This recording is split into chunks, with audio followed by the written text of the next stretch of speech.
کسی قوم کی حالت اللہ تعالیٰ نہیں بدلتے جب تک کہ وہ خود اسے نہ بدلے جو ان کے دلوں میں ہے۔ اللہ تعالیٰ نے یہاں اس بات کو واضح کر دیا کہ نعمتیں جنہیں وہ اپنے بندوں پر انعام کرتا ہے انہیں ہرگز نہیں چھینتا، البتہ ناز نعمت سے لطف اندوز ہونے والا شخص ہی ان میں ناجائز تصرف کرنے لگتا ہے۔ ہم میں سے بعض ایسے ہیں جو اطاعت الہی کو اللہ کی نافرمانی سے، اس کے احسان و اکرام کو اللہ کی ناراضگی سے، اس کی خوشی کے اسباب کو اس کے غضب کے اسباب سے بدل دیتے ہیں۔ پھر اللہ تعالیٰ کی رحمت عذاب میں بدل جاتی ہے اور وہ اپنے کیے کا پورا پورا بدلہ دیے جاتے ہیں، کیونکہ اللہ تعالیٰ کسی پر بھی ظلم نہیں کرتے۔ انسان خود اپنی جانوں پر ظلم کرتا ہے۔ مثلا اللہ تعالیٰ نے کسی کو مال دیا، اب چاہیے کہ اس کا شکر ادا کرے، اس کو اللہ کی راہ میں بھی خرچ کرے، اپنی ذات پر بھی خرچ کرے، اپنی فیملی پر بھی خرچ کرے، اور ضرورت مندوں اور مسکینوں، غریبوں، یتیموں، بیواؤں کی مدد کرے۔ اس کی بجائے وہ کیا کرے کہ عیش و عشرت میں پراپرٹیز پہ پراپرٹی بڑھاتے چلے جانا، اور اللہ تعالیٰ نے دیا ہے تو جو بھی اللہ تعالیٰ کی نافرمانی کے کام ہے وہ کھلم کھلا جب کرنا شروع کرتا ہے تو اللہ تعالیٰ کیا ہے، پھر اس کی ڈھیل، اس کی پکڑ فرماتے ہیں اور اس سے وہ نعمت چھین لی جاتی ہے۔ نعمتوں کے سائے میں زندگی گزارنے والے ان نعمتوں کی قدر و حفاظت کر، کیونکہ گناہ نعمتوں کو زائل کر دیتے ہیں۔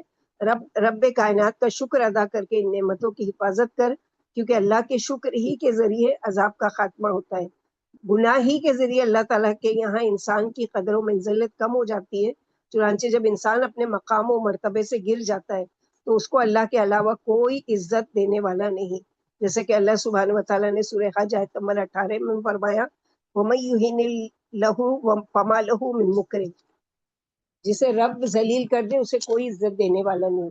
جب انسان اللہ تعالیٰ کے دربار میں اپنے مقام و مرتبے کو کھو دیتا ہے تو اچھی بھلی چیزوں سے بہت دور ہو جاتا ہے، اور ہر بری چیز اس کے استقبال کے لیے تیار رہتی ہے۔ اسی لیے محمد الرسول اللہ صلی اللہ علیہ وسلم نے ہر گناہ سے روکا ہے، کیونکہ اس کے برے اثرات جو سماج و سوسائٹی پر مرتب ہوتے ہیں وہ کسی سے چھپے ہوئے نہیں ہیں۔ معاذ بن جبل رضی اللہ تعالیٰ عنہ سے روایت ہے، فرمایا محمد الرسول اللہ صلی اللہ علیہ وسلم نے مجھے 10 باتوں کی وصیت فرمائی، انہی میں سے یہ بھی ذکر کیا کہ گناہوں سے بچو، کیونکہ گناہوں سے اللہ کا غضب و ناراضگی نازل ہوتی ہے۔ آج ہماری حالت اس قابل ہو چکی ہے کہ ہم نو اس کا مراجعہ کریں۔ یقیناً یہ بربادی، پستی جو آج ہمارا مقدر بن چکی ہے، اس کا اصلی سبب اللہ تعالیٰ سے دوری ہے۔ لہٰذا اگر ہم اپنی حالت کو بدلنا چاہتے ہیں تو اللہ تعالیٰ سے لو لگاتے ہوئے صدق دل سے توبہ کریں اور اللہ سے جڑ جائیں۔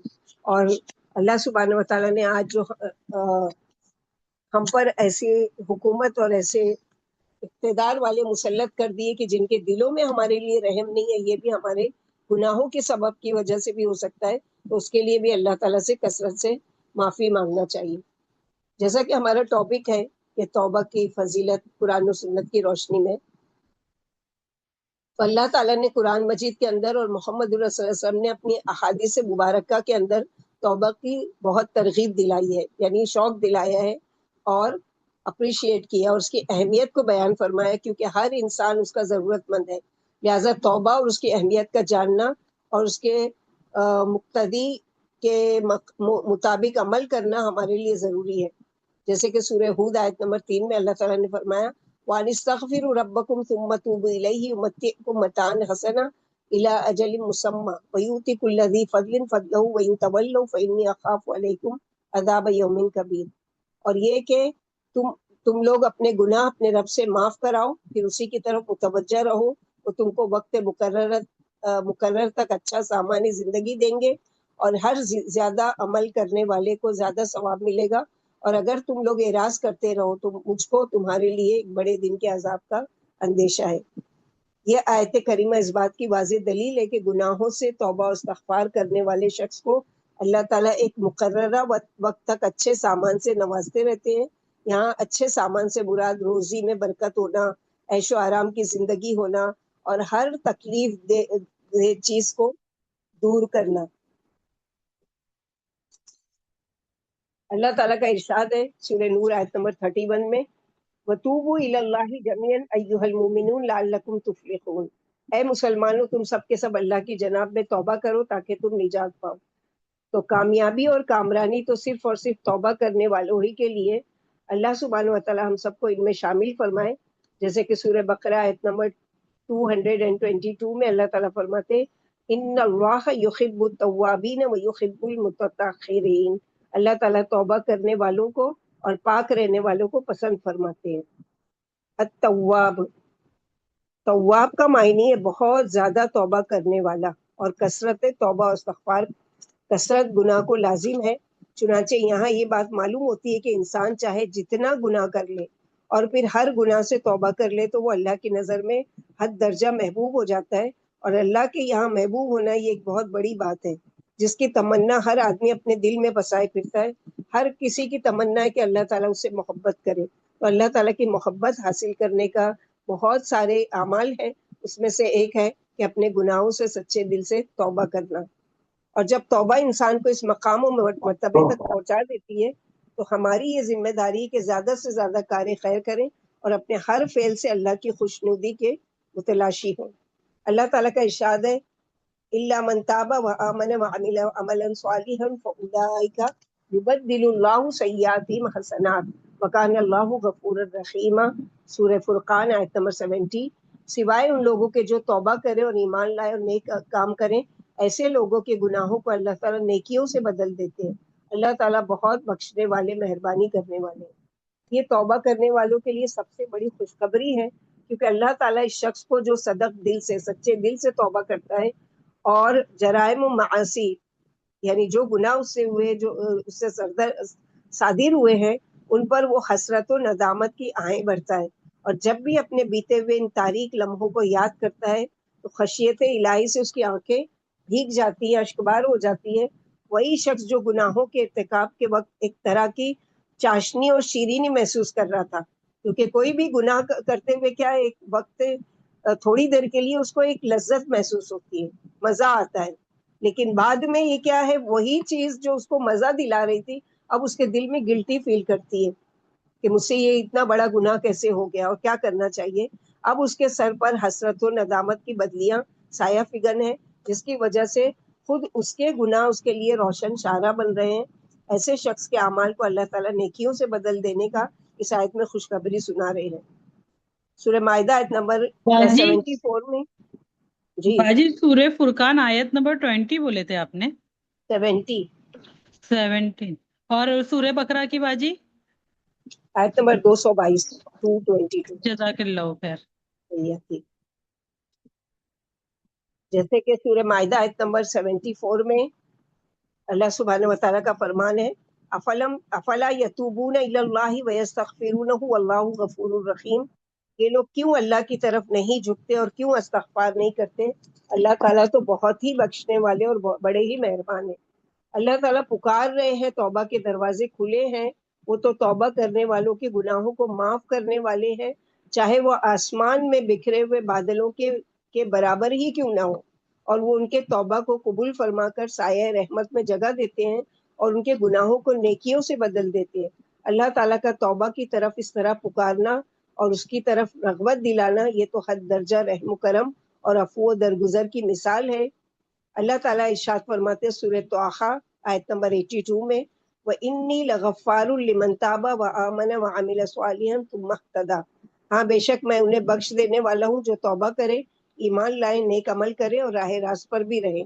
اللہ تعالیٰ اس آیت کے اندر بہت زیادہ گناہوں کو بھی معاف کرنے کا اعلان کر رہے ہیں۔ شرط یہ ہے کہ انسان سچے دل سے توبہ کرے، اللہ کی وحدانیت اور اس کے عظیم صفات کا اقرار کرے، اللہ کو خوش کرنے والے اعمال کرے اور پھر راہ راست پر چل پڑے اور اسی پر دنیا سے رخصت ہونے تک قائم و دائم رہے۔ جیسے کہ سورہ تحریم آیت نمبر 8 میں اللہ تعالیٰ فرماتے ہیں یا ایھا الذین آمنوا توبوا الی اللہ توبۃ نصوحا، اے ایمان والو تم اللہ کے سامنے سچی خالص توبہ کرو۔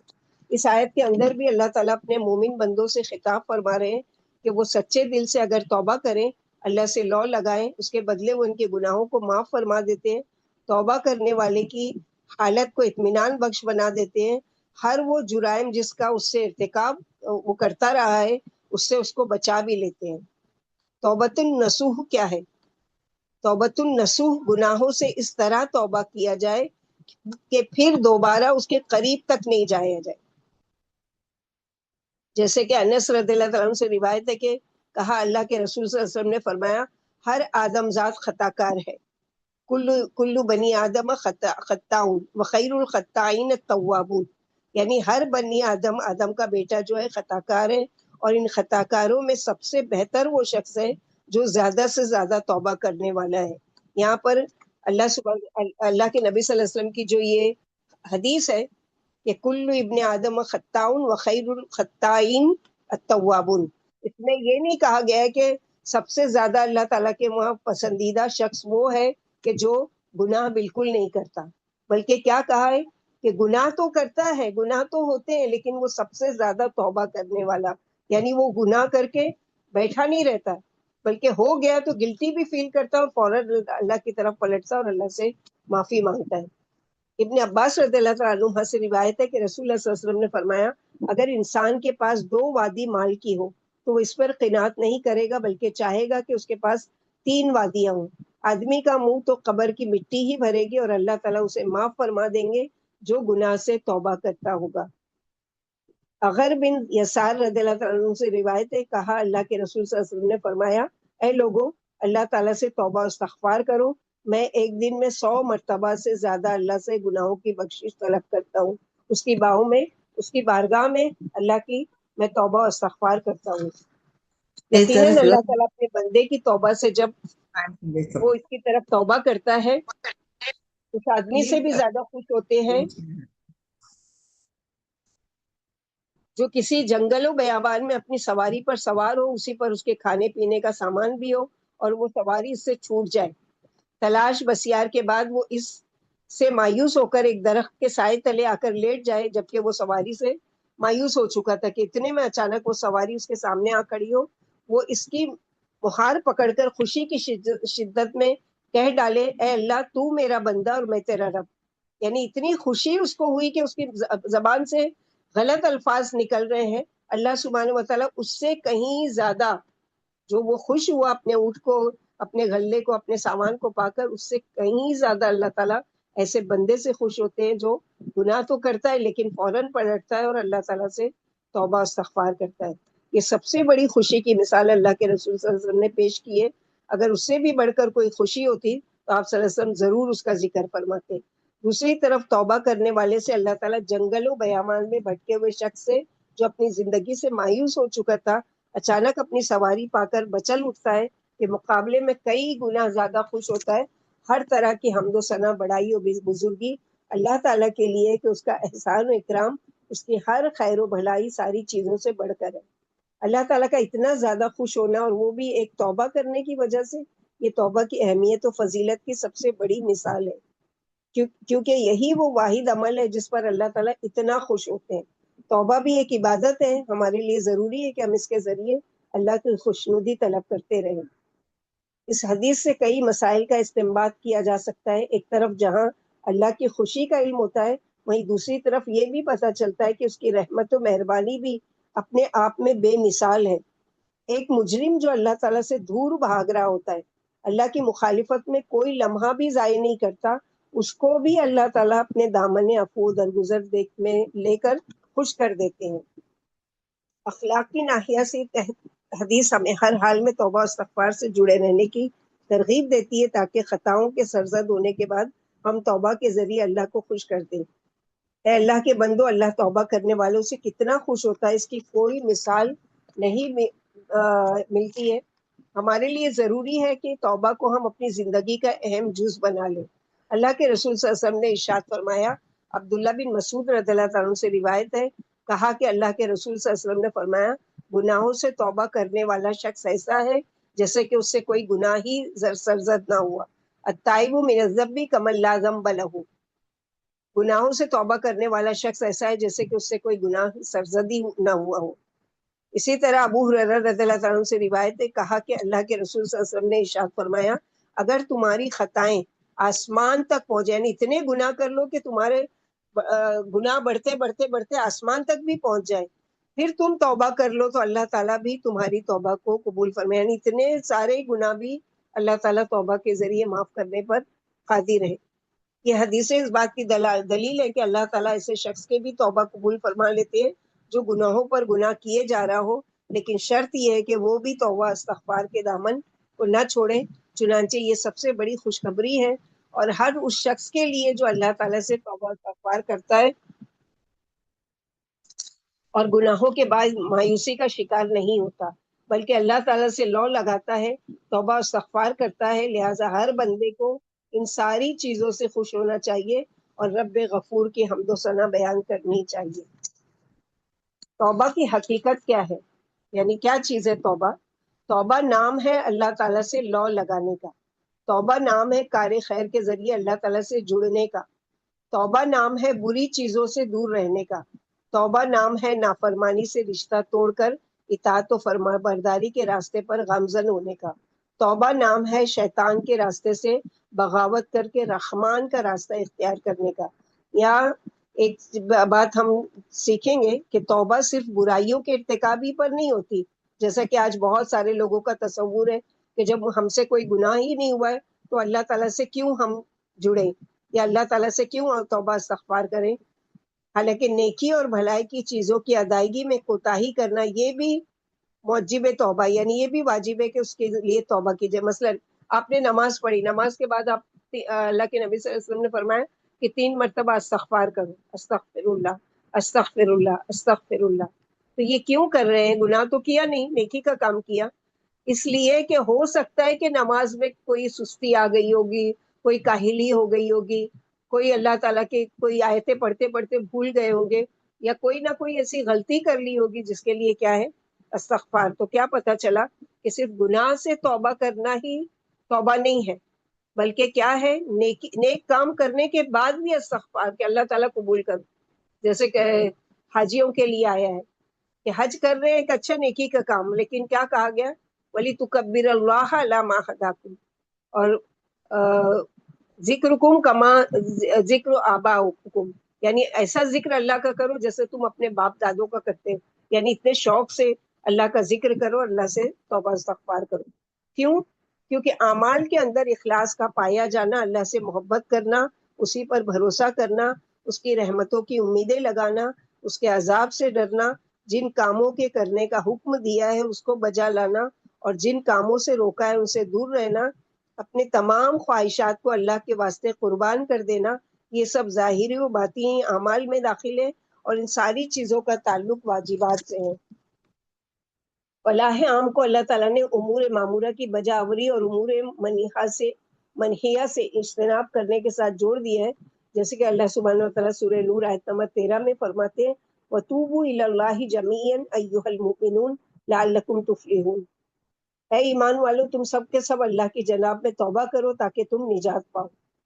چنانچہ ہر توبہ کرنے والا فلاح یاب ہونے والا ہے, کامیاب ہونے والا ہے, لیکن یہ کامیابی اس کو اسی وقت مل سکتی ہے جب وہ امور معمورہ کی کما حقہ ادائیگی کرنے والا ہو, یعنی ہر وہ حکم جو اللہ تعالیٰ نے اس کو دیا ہے اس کو پورا کرتا ہو, اور ہر وہ کام جس سے اللہ تعالیٰ نے اس کو روکا ہے اس سے رکنے والا ہو. جیسے کہ سورہ حجرات آیت نمبر 11 میں اللہ تعالیٰ کا ارشاد ہے وَمَن لَّمْ يَتُبْ فَأُولَٰئِكَ هُمُ الظَّالِمُونَ, اور جو توبہ نہیں کرتا وہی ظالم لوگ ہیں. یہاں یہ بات صاف ہے کہ جس طرح اللہ تعالیٰ کے حکم کی بجاوری سے روگردانی کرنے والا شخص ظالم ہے, اسی طرح گناہوں کا ارتکاب کرنے والا شخص بھی ظالم ہے.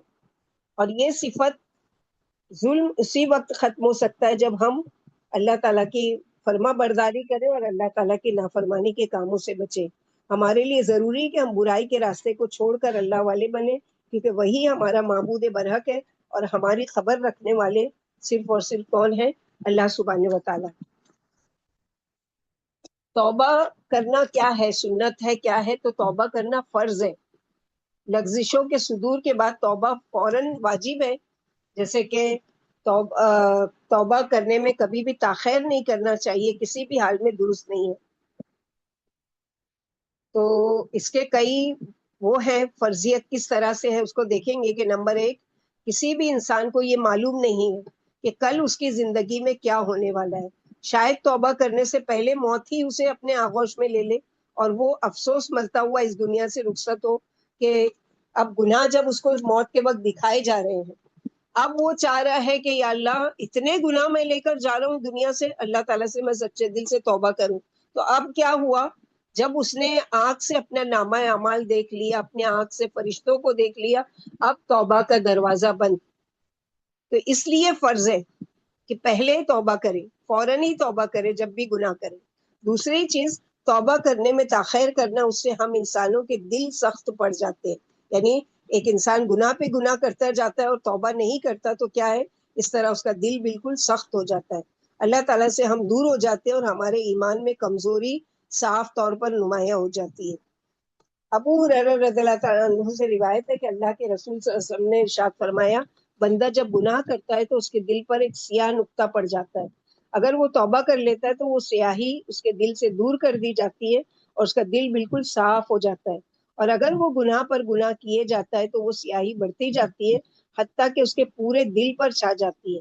یہی وہ رانا ہے جس کا ذکر اللہ تعالیٰ نے سورہ مطففین میں کیا ہے, کلا بل ران علی قلوبہم ما کانوا یکسبون, بلکہ ان کے دلوں پر ان کے اعمال کی وجہ سے زنگ چڑھ گیا ہے. تیسری چیز یہ ہے, واجب کیوں ہے کہ گناہوں پر اصرار کرنا اس کی وجہ سے مجرم اور جرم میں نزدیکیاں بڑھ جاتی ہے اور وہ اس سے اچھی طرح مانوس ہو جاتا ہے. پھر تو گناہوں سے باز آنا بہت بڑی بات ہے. جیسے مثلاً کسی کو سگریٹ پینے کی عادت ہے, کسی کو ہر وقت گانا سننے کی عادت ہے, کسی کو ہر وقت سوشل میڈیا پر بس ٹائم پاس کریں. ایک ہوتا ہے سوشل میڈیا کا استعمال صحیح طریقے پر کسی اچھے کام کے لیے. اس وقت جو ہم استعمال کر رہے ہیں, آپ اپنا فون آن کر کے سن رہے ہیں, ہم اپنا فون آن کر کے بول رہے ہیں, تو یہ کیا ہے, سوشل میڈیا کا ایک اچھا استعمال ہو رہا ہے. لیکن اس کا اگر غلط استعمال کرتا ہے انسان تو پھر کیا ہے, کرتے کرتے وہ اس کا عادی ہو جاتا ہے. پھر اس کو وہ چیز گناہ بھی نہیں لگتی, کہ اگر وہ گناہ نہیں سمجھتا تو ظاہر ہے کہ وہ توبہ کیوں کرے گا. اسی وجہ سے اللہ تعالیٰ نے توبہ کی قبولیت کو استغفار, عدم تکرار اور دوبارہ اس جرم کے قریب نہ جانے کے ساتھ شرط لگا دی ہے. جیسے کہ سورہ آل عمران 135 میں اللہ تعالیٰ نے فرمایا, والذین اذا فعلوا فاحشة او ظلموا انفسهم ذکروا اللہ فاستغفروا لذنوبهم ومن یغفر الذنوب الا اللہ ولم یصروا علی ما فعلوا وهم یعلمون. یعنی جب ان سے کوئی ناشائستہ کام ہو جاتا ہے, کوئی گناہ کا کام ہو جاتا ہے, تو فوراً اللہ کا ذکر اور اپنے گناہوں کے لیے استغفار کرتے ہیں. فی الواقع اللہ تعالیٰ کے سوا اور کوئی گناہوں کو بخش بھی نہیں سکتا, اور وہ لوگ باوجود علم کے کسی برے کام پر اڑے نہیں رہتے. یہ آیت کریمہ اس بات پر دلالت کرتی ہے کہ بلا شبہ اہل تقویٰ جب ان سے کبیرہ یا صغیرہ گناہوں کا ارتکاب ہوتا ہے تو اس پر اصرار نہیں کرتے, یعنی بار بار وہ نہیں کرتے, بار بار اسی پر جمے نہیں رہتے, بلکہ جیسے ہی انہیں اپنی غلطی کا احساس ہوتا ہے اللہ تعالیٰ سے توبہ استغفار کرتے ہیں. حدیث قدسی میں حضرت ابو ہریرہ رضی اللہ عنہ سے روایت ہے, کہا اللہ کے رسول صلی اللہ علیہ وسلم نے ارشاد فرمایا, اللہ تعالیٰ خود فرماتے ہیں, بندہ جب خطائیں کرتا ہے اور یہ کہتا ہے اے اللہ آپ ہمارے گناہوں کو معاف فرما دیجئے, تو اللہ تعالیٰ ارشاد فرماتے ہیں میرے بندے نے غلطی کی اور اسے اس بات کا احساس ہوا کہ اس کا کوئی رب ہے جو اس کے گناہوں کو معاف بھی کر سکتا ہے اور سزا بھی دے سکتا ہے. دوبارہ بندہ غلطی کرتا ہے اور کہتا ہے اے اللہ آپ ہمارے گناہوں کو معاف فرما دیجیے, اللہ تعالیٰ ارشاد فرماتے میرے بندے نے پھر غلطی کی اور اسے اس بات کا احساس ہوا کہ اس کا کوئی رب ہے جو گناہوں کو معاف بھی کر سکتا ہے اور سزا بھی دے سکتا ہے. پھر تیسری بار غلطی کرتا ہے, پھر یہی الفاظ دہراتا ہے, پھر اللہ تعالیٰ یہی کرتے ہیں اور آگے اللہ تعالیٰ ارشاد فرماتے ہیں اے میرے بندے جا تو آزاد ہے, میں نے تیرے گناہوں کو معاف فرما دیا. بندے کو مایوس ہونے کی ضرورت نہیں ہونا چاہیے. جب بھی گناہ اس سے ہو جائے اور وہ سچے دل سے توبہ کر لے تو یقیناً اللہ تعالیٰ گناہوں کو معاف فرما دیتے ہیں. لیکن اس میں اس بات کی قطعی اجازت نہیں ہے کہ ہم جانتے بوجھتے ہوئے بھی غلطیوں کا ارتکاب کریں. یعنی یہ نیت کے ساتھ کہ چلو تو گناہ کر لیں گے معافی مانگ لیں گے, گناہ کر لیں گے معافی مانگ لیں گے, یہ نہیں ہونا چاہیے. بلکہ ہو گیا گناہ, اب احساس ہوا, اب گلٹی فیل ہوئی, اب کیا کرے, فوراً اللہ سے معافی مانگے اور امور محرمہ میں غرق رہیں. بلکہ اس حدیث میں بندے کو یہ ترغیب دی گئی کہ جب کبھی اس سے کوئی غلطی ہو جائے فوراً اللہ تعالیٰ سے توبہ استغفار کرے, کیونکہ گناہوں پر اقرار کرنا یہ ایک مسلمان کے شایان شان نہیں ہے, بلکہ جس قدر ممکن ہو جلد از جلد اس سے چھٹکارا حاصل کر لے. کیونکہ جب بندہ گناہوں پر مصر رہتا ہے تو ہلاکت و بربادی اس کے سر پر منڈلاتی رہتی ہے، اور ایک وقت ایسا بھی آتا ہے کہ وہ انسان ہلاک اور برباد ہو جاتا ہے۔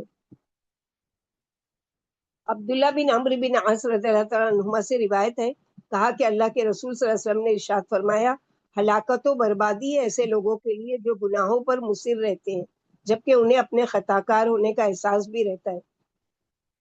اس میں اس بات کی دلیل موجود ہے کہ گناہوں پر مصر رہنا بہت ہی خطرناک ہے، کیونکہ ایک انسان گناہ پر گناہ کرتا جائے، اب پتہ نہیں کہ اس کو موت کب، اس کو کوئی پتہ نہیں ہے کہ اگلے لمحے اس کی موت آنے والی ہے، اور ہو سکتا ہے کہ موت اچانک آ کے موت کا فرشتہ آ جائے اس کی روح قبض کرنے، اور اس نے اس گناہ سے توبہ بھی نہ کی ہو اور اس کو توبہ کی توفیق بھی نہ ملے۔ تو ایسا نہیں کرے، بلکہ کہ احساس ہوتے ہی فوراً کیا ہے اللہ کی طرف پلٹے اور معافی مانگے۔ اس میں اس بات کی دلیل موجود ہے کہ گناہوں پر مصر رہنا بہت ہی خطرناک ہے، چاہے کہ وہ صغیرہ گناہ ہی کیوں نہ ہو۔ گناہوں پر اسرار کرنے سے بچو، گناہوں پر اسرار کرنا ہلاکت و بربادی کو دعوت دیتا ہے۔ توبہ استغفار کرنا یہ اللہ تعالیٰ سے تعلق استوار کرنا ہے۔ کتنے ایسے لوگ ہیں جو تمناؤں اور آرزوؤں کی پوٹلی لے کر پھرتے رہتے ہیں، اور ایک وقت ایسا بھی آ جاتا ہے جب وہ بستر مرگ پر اپنی ایڑیاں رگڑتے ہوئے اس دنیا سے رخصت ہو جاتے ہیں۔ اے گناہوں پر اسرار کرنے والے لوگوں، توبہ کا دروازہ کھلا ہے، تو پھر تاخیر کیوں؟ جلدی کرو، اللہ سے لو لگاؤ، کیونکہ گناہوں کا انبار لے کر اللہ کی بارگاہ میں حاضر ہونا یہ عقل مندی کی بات نہیں ہے۔ اب ہم دیکھتے ہیں کہ توبہ تو کرنا آسان ہے، لیکن کیا اس کی کچھ شرائط بھی ہیں؟ تو ہاں، اس کی کچھ شرائط بھی ہے جو کہ احادیث میں ہم لوگوں کو بتائی گئی ہے کہ توبہ کرنے والے کے لیے یہ شرط جاننا بھی ضروری ہے اور اس پر عمل کرنا بھی ضروری ہے۔ تو سچی توبہ جس کا حکم اللہ تعالیٰ نے اپنے ہر مومن بندے کو دیا ہے، اس کی 5 شرطیں ہیں۔ کون سی 5 شرطیں ہیں وہ ہم دیکھتے ہیں کہ پہلی شرط ہے کہ خلوص للہیت، یعنی توبہ کرنے والا اپنی باتوں میں سچا ہو، اس کے اندر اخلاص پایا جاتا ہو، لوگوں کو دکھانا مقصود نہیں ہو کہ لوگوں کے دکھاوے کے لیے نہیں مجھ سے گناہ ہوا تھا اللہ تعالیٰ میری توبہ توبہ اور یہ کرے، لیکن اس کا دل نہیں راضی ہے توبہ پر، بلکہ توبہ کا مقصد اللہ کو خوش کرنا اور اسی سے لو لگانا۔ ویسے تو اخلاص ہر عمل صالح کی قبولیت کے لیے شرط ہے، اور ان میں منجملہ اعمال صالحہ میں سے توبہ بھی ہے، جیسے کہ اللہ سبحانہ وتعالیٰ کا ارشاد ہے سورہ نور آیت نمبر 31 میں، وَتُوبُوا إِلَى اللَّهِ جَمِيعًا أَيُّهَا الْمُؤْمِنُونَ لَعَلَّكُمْ تُفْلِحُونَ، اے ایمان والو تم سب کے سب اللہ کی جناب میں توبہ کرو تاکہ تم نجات پاؤ۔ دوسری شرط، گناہوں پر ندامت و پشیمانی کا اظہار کرنا، یعنی گناہ تو ہو گیا، اب اس کو شرمندگی ہو رہی ہے اور گلٹی فیل کر رہا ہے۔ انسان اپنے گناہوں پر نادم ہو، جو کچھ اس سے سرزد ہوا اس پر افسوس کا اظہار کرے اور اپنے جرم کو بہت بڑا سمجھے، اور اس سے چھٹکارا پانے کی حاصل کرنا اپنے لیے ضروری سمجھے۔ عبداللہ بن مسعود رضی اللہ عنہ سے روایت ہے کہ کہا اللہ کے رسول صلی اللہ علیہ وسلم نے ارشاد فرمایا، توبہ حقیقت میں ندامت و پشیمانی کا نام ہے، یعنی دل میں گلٹی فیل ہوئی یہی اصل میں توبہ ہے۔ اب وہ کیا کرتا ہے، زبان سے اس کو ادا کرتا ہے اور اللہ سے اپنے گناہوں کی معافی مانگتا ہے۔ سچی ندامت کی علامت کیا ہے کہ دل میں اس کے ایک وہ آ رہا ہے، یعنی دل اس کا بے چین ہے گناہ کرنے کے بعد، رکت طاری ہو رہی ہے، آنکھوں سے آنسو جاری ہو رہے ہیں، اپنے گناہوں کا اعتراف کرنا ہے۔ چنانچہ جب آنکھیں خشیت الہی سے اشکبار ہو جاتی ہیں تو اللہ گناہوں کو معاف فرما دیتے ہیں اور حساب و کتاب کو بھی آسان کر دیتے ہیں۔ اور جب گناہ کرنے والا اپنے گناہ کا اقرار کر لیتا ہے اور یاس و ندامت کے آثار اس پر عیاں ہو جاتے ہیں تو اس کی توبہ بارگاہ الہی میں مقبول ہو جاتی ہے، جیسے کہ اللہ سبحانہ وتعالیٰ سورہ توبہ آیت نمبر 102 میں فرماتے ہیں، وَآخَرُونَ اعْتَرَفُوا بِذُنُوبِهِمْ خَلَطُوا عَمَلًا صَالِحًا وَآخَرَ سَيِّئًا عَسَى اللَّهُ أَن يَتُوبَ عَلَيْهِمْ إِنَّ اللَّهَ غَفُورٌ رَحِيمٌ۔ اور کچھ اور لوگ ہیں جو اپنی خطا کے اقراری ہیں، یعنی اپنے گناہوں کا اقرار کرتے ہیں، جنہوں نے ملے جلے عمل کیے ہیں، یعنی اچھے بھی کیے ہیں اور برے بھی کیے ہیں۔ اللہ سے امید ہے کہ ان پر توجہ فرمائے، بلا شبہ اللہ تعالیٰ بڑی مغفرت والے اور بڑی رحمت والے ہیں۔ اللہ کے رسول صلی اللہ علیہ وسلم نے واقع افک کے موقع پر ارشاد فرمایا، واقع سب کو معلوم ہے کہ عائشہ رضی اللہ عنہ پر جب تہمت لگائی گئی تھی تو اس کے بارے میں اللہ تعالیٰ نے سورہ نور میں باقاعدہ آیتیں اتاری، تو آپ صلی اللہ علیہ وسلم نے فرمایا، اے عائشہ، مجھے تمہارے بارے میں ایسی ایسی خبر پہنچی ہے، اگر تم بری ہو تو یقیناً اللہ تعالیٰ، اگر تم بری ہو تو یقیناً اللہ تعالیٰ تمہاری برات نازل فرمائیں گے، اور اگر تم سے گناہ سرزد ہوا ہے تو اللہ تعالیٰ سے مغفرت طلب کرو. تو اگر تم بری ہو یعنی تم نے گناہ نہیں کیا ہے تو اللہ تعالیٰ تمہاری ضرور تمہارے حق میں آیت اتاریں گے. اور اگر تم سے گناہ سرزد ہوا ہے تو اللہ تعالیٰ سے مغفرت طلب کرو، کیونکہ بندہ جب اپنی غلطیوں کا اعتراف کر لیتا ہے تو اللہ تعالیٰ بھی اس کی غلطیوں کو معاف کر دیتے ہیں. تو اس ارشاد جو اللہ کا ہے، اللہ کے نبی صلی اللہ علیہ وسلم کا ہے، اس سے کیا پتہ چلا کہ اللہ کے نبی صلی اللہ علیہ وسلم کی سب سے چہیتی بیوی پر یعنی بہتان لگایا جا رہا ہے، لیکن آپ کو نہیں معلوم ہے، اسی لیے دونوں باتوں کے آپشن دے رہے ہیں کہ اگر تم نیکوکار ہو تو اللہ تعالیٰ ضرور تمہارے بارے میں قرآن میں آیت نازل کر دیں گے اور تمہاری برات کا انتظام کر دیں گے. برات یعنی تم کو بری کر دیں گے گناہوں سے. اور اگر تم سے گناہ سرزد ہوا ہے تو سچے دل سے توبہ کر لو، یقیناً اللہ تعالیٰ معاف کرنے والے ہیں. اس حدیث سے توبہ کی اہمیت و افادیت کا اندازہ لگایا جا سکتا ہے کہ کس طرح سے اللہ تعالیٰ نے ہر اعتراف کرنے والے گناہ کی قبولیت کا توبہ کا برملا اظہار کیا ہے. شداد بن اوس رضی اللہ تعالی عنہ نبی کریم صلی اللہ علیہ وسلم سے روایت کرتے ہیں کہ اللہ کے رسول صلی اللہ علیہ وسلم نے سید الاستغفار کے بارے میں بتایا کہ بندہ یہ کہے، اے اللہ آپ ہمارے رب ہیں، آپ کے سوا کوئی معبود برحق نہیں، آپ نے مجھے پیدا کیا، میں آپ کا بندہ ہوں. سید الاستغفار سب کو آتا ہے الحمدللہ، اور صبح شام اس کو پڑھنے کا حکم دیا ہے. اللہ کے نبی صلی اللہ علیہ وسلم نے ارشاد فرمایا جس شخص نے اس دعا کو صبح ہوتے ہی پڑھ لیا اور شام ہوتے ہی اس کا انتقال ہو جاتا ہے تو وہ جنتی ہے. کیوں؟ کیونکہ اس نے اپنے سارے گناہوں کا اعتراف کر لیا اور معافی مانگی. اور جس شخص نے شام ہوتے ہی اس دعا کو پڑھ لیا اور صبح ہونے سے پہلے اس کا انتقال ہو جائے تو وہ جنتی ہے. شرط یہ ہے کہ وہ اس دعا کے اندر مذکورہ چیزوں پر ایمان کامل رکھتا ہو، یعنی جو اپنی زبان سے کہہ رہے ہیں اس پر ایمان بھی ہو، یا واقعی میں گناہ کا مجھ سے غلطیاں ہوئی ہیں، مجھ سے گناہ ہوئے اور اللہ ہی معاف کرنے والے. خطاؤں کا اعتراف کرنا خطاؤں کو دھلنا اور مٹانا ہے.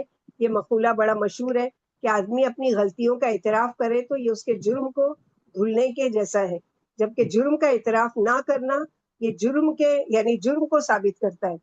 چنانچہ ہر انسان پر یہ واجب ہے کہ جب اسے اپنی خطاؤں کا احساس ہو تو اس پر نادم ہو سکتا ہے کہ رب اس کو اپنی کتاب سے مٹا دے، یعنی جو اللہ تعالیٰ نے نامہ اعمال میں اس کے گناہ لکھے ہیں اس کو مٹا دے اور اس پر رحم و کرم کا سایہ نازل فرما دے.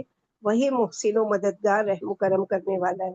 اللہ تعالیٰ سے ہم توفیق طلب کرتے ہیں کہ اللہ العالمین آپ ہمیں اپنی خطاؤں پر شرمندہ ہونے کی توفیق عنایت فرمائیے، کیونکہ ندامت و شرمندگی یہ توبہ کے ارکان میں سے ہے. اور ہمارے گناہ کو معاف فرما دیجیے اور ہمیں ایسی توبہ کی توفیق دیجیے جو باعث مغفرت ہو. توبہ کی تیسری شرط کیا ہے کہ گناہ کو چھوڑ دینا. پہلی دل میں اخلاص، دوسرے ندامت شرمندگی، تیسری شرط کیا ہے کہ گناہ کو چھوڑ دینا. اگر گناہ کسی حرام کام کے ارتکاب سے ہو رہا ہے تو فوراً اس کام کو چھوڑ دینا ضروری ہے. اور اگر کسی واجب کی عدم ادائیگی کی وجہ سے ہو رہا ہے، یعنی نماز چھوڑ رہا ہے، تو فوراً اس واجب کو انجام دینا ہے.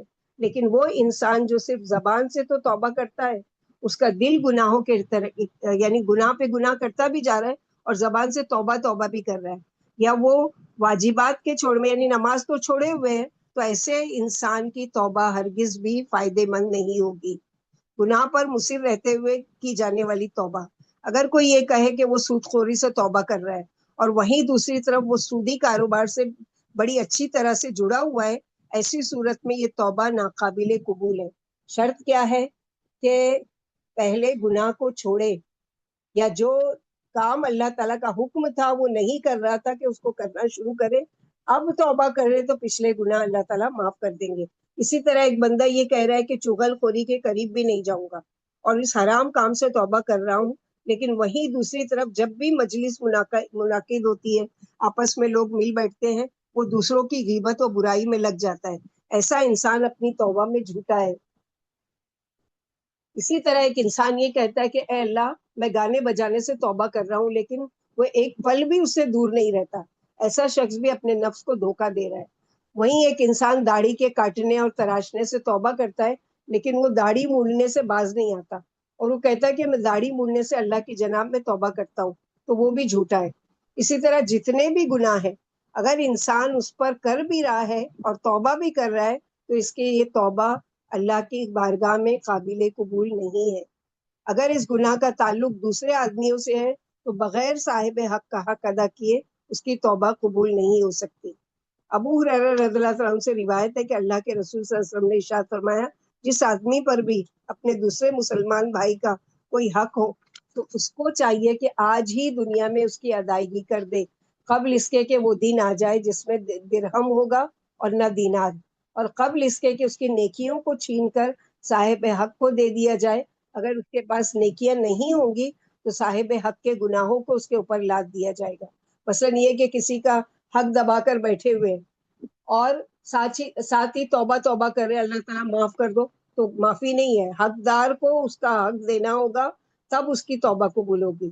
اگر ہم نے گناہ کیا ہے کسی کا ناحق مال لے کر یا امانت میں ہم نے خیانت کی ہے تو یقیناً ہماری توبہ اس وقت تک قبول نہیں ہو سکتی جب تک ہم اس حق کو ادا نہ کریں. اگر وہ زندہ ہے تو اس تک پہنچائے، اگر وہ دنیا سے رخصت ہو گیا تو اس کے ورثہ کو دے، وارثوں کو دے دیں اس کا مال یا جو بھی چیز جو حق مارا ہے. اور اگر یہ معلوم نہیں ہو رہا ہے کہ صاحب مال کون ہے تو اس کو اللہ کی راہ میں اس کی طرف سے صدقہ کر دے کیونکہ اللہ تعالیٰ سب کچھ جاننے والے ہیں. چند جرائم میں سے کسی ایک سے توبہ کرنا. ایک آدمی جو کئی ایک گناہ کا ارتکاب کرتا چلا آ رہا ہے اگر وہ ان میں سے کسی ایک سے توبہ کرنا چاہے تو توبہ کا دروازہ کھلا ہے، اس کی توبہ صحیح ہے. لیکن ایک وہ شخص جو تمام گناہوں سے یک بارگی توبہ کر لیتا ہے تو اس کا مقام و مرتبہ بڑا اونچا اور دونوں کے مابین بڑا فرق ہے. یعنی بہت سارے گناہ کر رہا ہے لیکن ایک گناہ کو کیا کر رہا ہے، معافی بھی مانگ رہا ہے اور اس کو چھوڑ بھی دے رہا ہے تو اس کی تو معافی ہو جائے گی، اس کی توبہ قبول ہو جائے گی کیونکہ اس گناہ کو اس نے چھوڑا بھی اور معافی بھی مانگ لی. لیکن اللہ کے نزدیک سب سے پسندیدہ کہ تمام گناہ جو اس سے ہو رہے ہیں وہ تمام گناہوں کو چھوڑے اور سچے دل سے معافی مانگے. مثال کے طور پر ایک آدمی شراب نوشی کے ساتھ سودی کاروبار بھی کرتا ہے. اگر شراب سے توبہ کر لے تو اس کی توبہ صحیح ہے لیکن سودی کاروبار کی وجہ سے بہرحال وہ گناہگار ہوگا اور اس وقت تک وہ سچی توبہ کرنے والوں کی صف میں شامل نہیں ہو سکتا جب تک کہ وہ اپنے تمام گناہوں سے توبہ نہ کر لے. کیوں؟ کیونکہ ایک جرم سے توبہ کرنا اور دوسرے تمام جرائم کا ارتکاب کرنا یہ ایک مقید توبہ ہے، اس کو عام توبہ نہیں کہہ سکتے. چوتھی شرط کیا ہے توبہ کرنے کی کہ آئندہ گناہ نہ کرنے کا پکا عزم مصمم ارادہ کرے. توبہ کرنے والا شخص اس بات کا عزم کرے کہ وہ دوبارہ اس گناہ کے قریب بھی نہیں جائے گا جس سے اس نے توبہ کی ہے. رہا وہ شخص جس کا دل برائیوں سے جڑا ہوا ہے، اس کی سوچ موقع کی تلاش میں ہے، موقع ملتے ہی وہ ایک پل کے لیے خاموش نہیں رہتا بلکہ جرائم کی منڈی کا وہ بے تاج بادشاہ بن جاتا ہے. مثال کے طور پر ایک آدمی جو اپنے مال کو حرام کام میں خرچ کرتا ہے، زنا کے لیے دوسرے ملکوں کا سفر کرتا ہے، منشیات کی تجارت کرتا ہے، اچانک وہ فقر و فاقہ سے دوچار ہو جاتا ہے اور اپنی زبان سے یہ اقرار کرتا ہے کہ اللہ تعالیٰ آپ مجھے معاف فرما دیں، حالانکہ اس کا دل جرائم کی دنیا سے جڑا ہوا ہے. جیسے ہی اس کی حالت اچھی ہو جاتی ہے وہ پھر گناہ کی طرف پلٹ جاتا ہے. ایسی توبہ کو اگر ہم مجبوری کی توبہ کہیں تو بھیجا نہ ہوگا اور ایسی توبہ بھی قبول نہیں ہے. خلاصہ کلام یہ کہ ہم عزم مصمم کریں کہ تائب ہونے کے بعد دوبارہ ایسے ہی گناہ کا ارتکاب نہیں کریں گے. جیسے کہ تھن سے نکلا ہوا دودھ دوبارہ تھن میں واپس نہیں ہوتا، اور اس کی مثال اس مریض کی سی ہے جس کو ڈاکٹر نے یہ بتایا کہ پھل سے پرہیز کرو کیونکہ یہ تمہارے لیے صحت کے لیے اچھا نہیں ہے.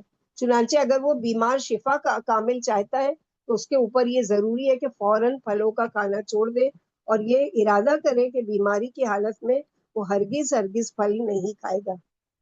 ایک شاعر نے اس کے بارے میں کہا ہے کہ تم نے اپنے جسم و جان کو محفوظ کر لیا ہے ہر تکلیف دہ چیز سے، جبکہ گناہوں سے بچنا زیادہ اہم تھا جہنم سے بچنے کے لیے. یعنی اپنے جسم و جان کی تکلیف کے لیے تو تم بہت ساری اپنی پسندیدہ چیزیں آرام سے چھوڑ دیتے ہو، لیکن جہنم کی آگ سے بچنے کے لیے گناہوں کو جو لذت لگ رہی ہے وہ گناہ کو کیوں نہیں چھوڑتے؟ جبکہ یہ تو چند دن کی بیماری ہوگی نا، جس کی وجہ سے اگر منع کر دیا گیا کوئی اپنی پسندیدہ چیز تو یہ چند دن کی بیماری ہے، یا بیماری وہ ایسی ہے کہ بہت تک ہے. لیکن جہنم جو ہے جس کے گناہ کی وجہ سے وہ ڈالا جائے گا وہ تو ہمیشگی والی ہے نا، تو کون سا چیز چھوڑنا زیادہ فائدے مند ہے؟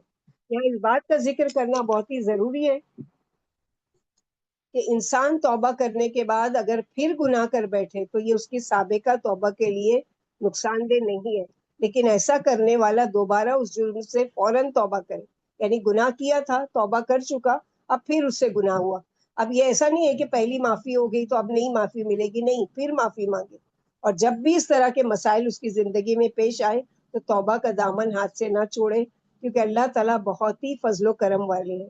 ہمارے لیے ضروری ہے کہ ہم اللہ تعالیٰ کے ساتھ سچے بنیں، صدق دل سے توبہ کریں، گناہوں سے حقیقی دوری اختیار کریں، جرائم کو ہمیشہ برا سمجھیں، اپنے کالے کرتوت پر حسرت و ندامت کا اظہار کریں۔ پانچویں شرط توبہ کرنے کی، وہ وقت توبہ کی قبولیت کا ہو۔ اگر توبہ کی قبولیت کا وقت ختم ہو جاتا ہے تو انسان کی توبہ قبول نہیں ہوتی۔ توبہ کی قبولیت کے وقت کا ختم ہونا اس کی بھی دو قسمیں ہیں، یعنی ہر شخص کے لیے عام ہے اور ہر شخص کے ساتھ خاص ہے۔ رہی بات عام وقت کی تو اس کا وقت سورج کے مغرب سے طلوع ہونے سے پہلے تک ہے، یعنی عام توبہ کا دروازہ کب تک کھلا ہوا ہے؟ جب تک کہ سورج جیسے آج مشرق سے نکل رہا ہے، قیامت سے آنے سے پہلے پہلے ایک نشانی کیا ہے کہ سورج مغرب سے طلوع ہوگا۔ اب اگر اس کے طلوع ہونے سے پہلے عام لوگ توبہ کرتے ہیں، کیونکہ جب سورج مغرب سے طلوع ہونے لگے گا اس وقت توبہ قابل قبول نہیں ہوتی، جیسے کہ سورہ نام آیت نمبر 85 میں اللہ تعالیٰ نے فرمایا کہ یوم آیاتی بعد آیاتی ربک لا ینفع نفسا ایمانها لم تکن آمنت من قبل او کسبت فی ایمانها خیرا، جس روز آپ کے رب کی کوئی بڑی نشانی آ پہنچے گی، کسی ایسے شخص کا ایمان اس کے کام نہیں آئے گا جو پہلے سے ایمان نہیں رکھتا تھا یا اس نے اپنے ایمان میں کوئی نیک عمل نہ کیا ہو۔ اس آیت میں بعض آیات سے مراد سورج کا مغرب سے طلوع ہونا ہے۔ رسول اکرم صلی اللہ علیہ وسلم نے اس کی یہی تفسیر کی ہے۔ عبداللہ بن عمر رضی اللہ تعالیٰ عنہ سے روایت ہے کہ اللہ کے رسول صلی اللہ علیہ وسلم نے ارشاد فرمایا، توبہ اس وقت تک قبول نہیں ہوتی، توبہ اس وقت تک مقبول ہوتی رہے گی جب تک کہ سورج مغرب سے طلوع نہ ہونے لگے، اور جب سورج مغرب سے طلوع ہونے لگے گا تو ہر دل میں جو ہے اسی پر مہر لگا دی، یعنی جو جس عمل پر تھا اب وہ اسی پر مہر لگ جائے گی، اب توبہ اس کی نہیں قبول ہوگی اور لوگوں کا عمل کافی ہو جائے گا۔ ابو موسیٰ اشعری رضی اللہ تعالیٰ عنہ سے روایت ہے کہ کہا اللہ کے رسول صلی اللہ علیہ وسلم نے ارشاد فرمایا، اللہ تعالیٰ رات میں اپنا ہاتھ پھیلاتے ہیں تاکہ دن میں برائی کرنے والا رات میں توبہ کر لے، اور دن میں اپنا ہاتھ پھیلاتے ہیں تاکہ رات میں گناہ کرنے والا دن میں توبہ کر لے۔ یہ سلسلہ اس وقت تک جاری رہے گا جب تک سورج مغرب سے طلوع نہیں ہوتا، جو قرب قیامت کی ایک بڑی نشانی ہے۔ اس نشانی کے ظاہر ہونے کے بعد توبہ کا دروازہ بند ہو جائے گا۔ ابو ہریرہ رضی اللہ عنہ سے روایت ہے کہ اللہ کے رسول صلی اللہ علیہ وسلم نے ارشاد فرمایا، جو شخص سورج کے مغرب سے طلوع ہونے سے قبل توبہ کر لے گا اللہ تعالیٰ اس کی توبہ قبول فرمائیں گے۔ اللہ اکبر! توبہ کی قبولیت کا وقت کتنا طویل اللہ تعالیٰ نے رکھا ہے، لیکن پھر بھی لوگ اس سے بہت دور ہیں۔ یہ اللہ کی رحمت و مہربانی ہی ہے کہ اس نے توبہ کو اس قدر مؤخر کر دیا ہے، اور ہم انسانوں کو یہ موقع دیا ہے کہ ہم سورج کے مغرب سے طلوع ہونے سے پہلے پہلے توبہ کر لیں۔ اسی چیز کو مد نظر رکھتے ہوئے توبہ کا کوئی خاص وقت متعین نہیں ہے، بلکہ اس کا دروازہ ہمیشہ کھول دیا ہے۔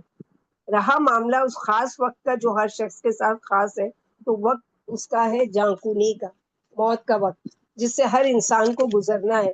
جب وہ وقت آ جائے گا تو کسی بھی انسان کی توبہ اس کے لیے فائدہ مند نہیں ہو سکتی۔ ابن عمر رضی اللہ عنہما سے روایت ہے کہ اللہ کے رسول صلی اللہ علیہ وسلم نے ارشاد فرمایا، بے شک اللہ تعالیٰ بندے کی توبہ اس وقت تک قبول فرماتے ہیں جب تک اسے غرغرہ شروع نہ ہو جائے، یعنی عالم نزا اس پر، یعنی موت کا فرشتہ جب تک نہ دیکھ لے تب تک اس کی توبہ قبول ہوتی ہے۔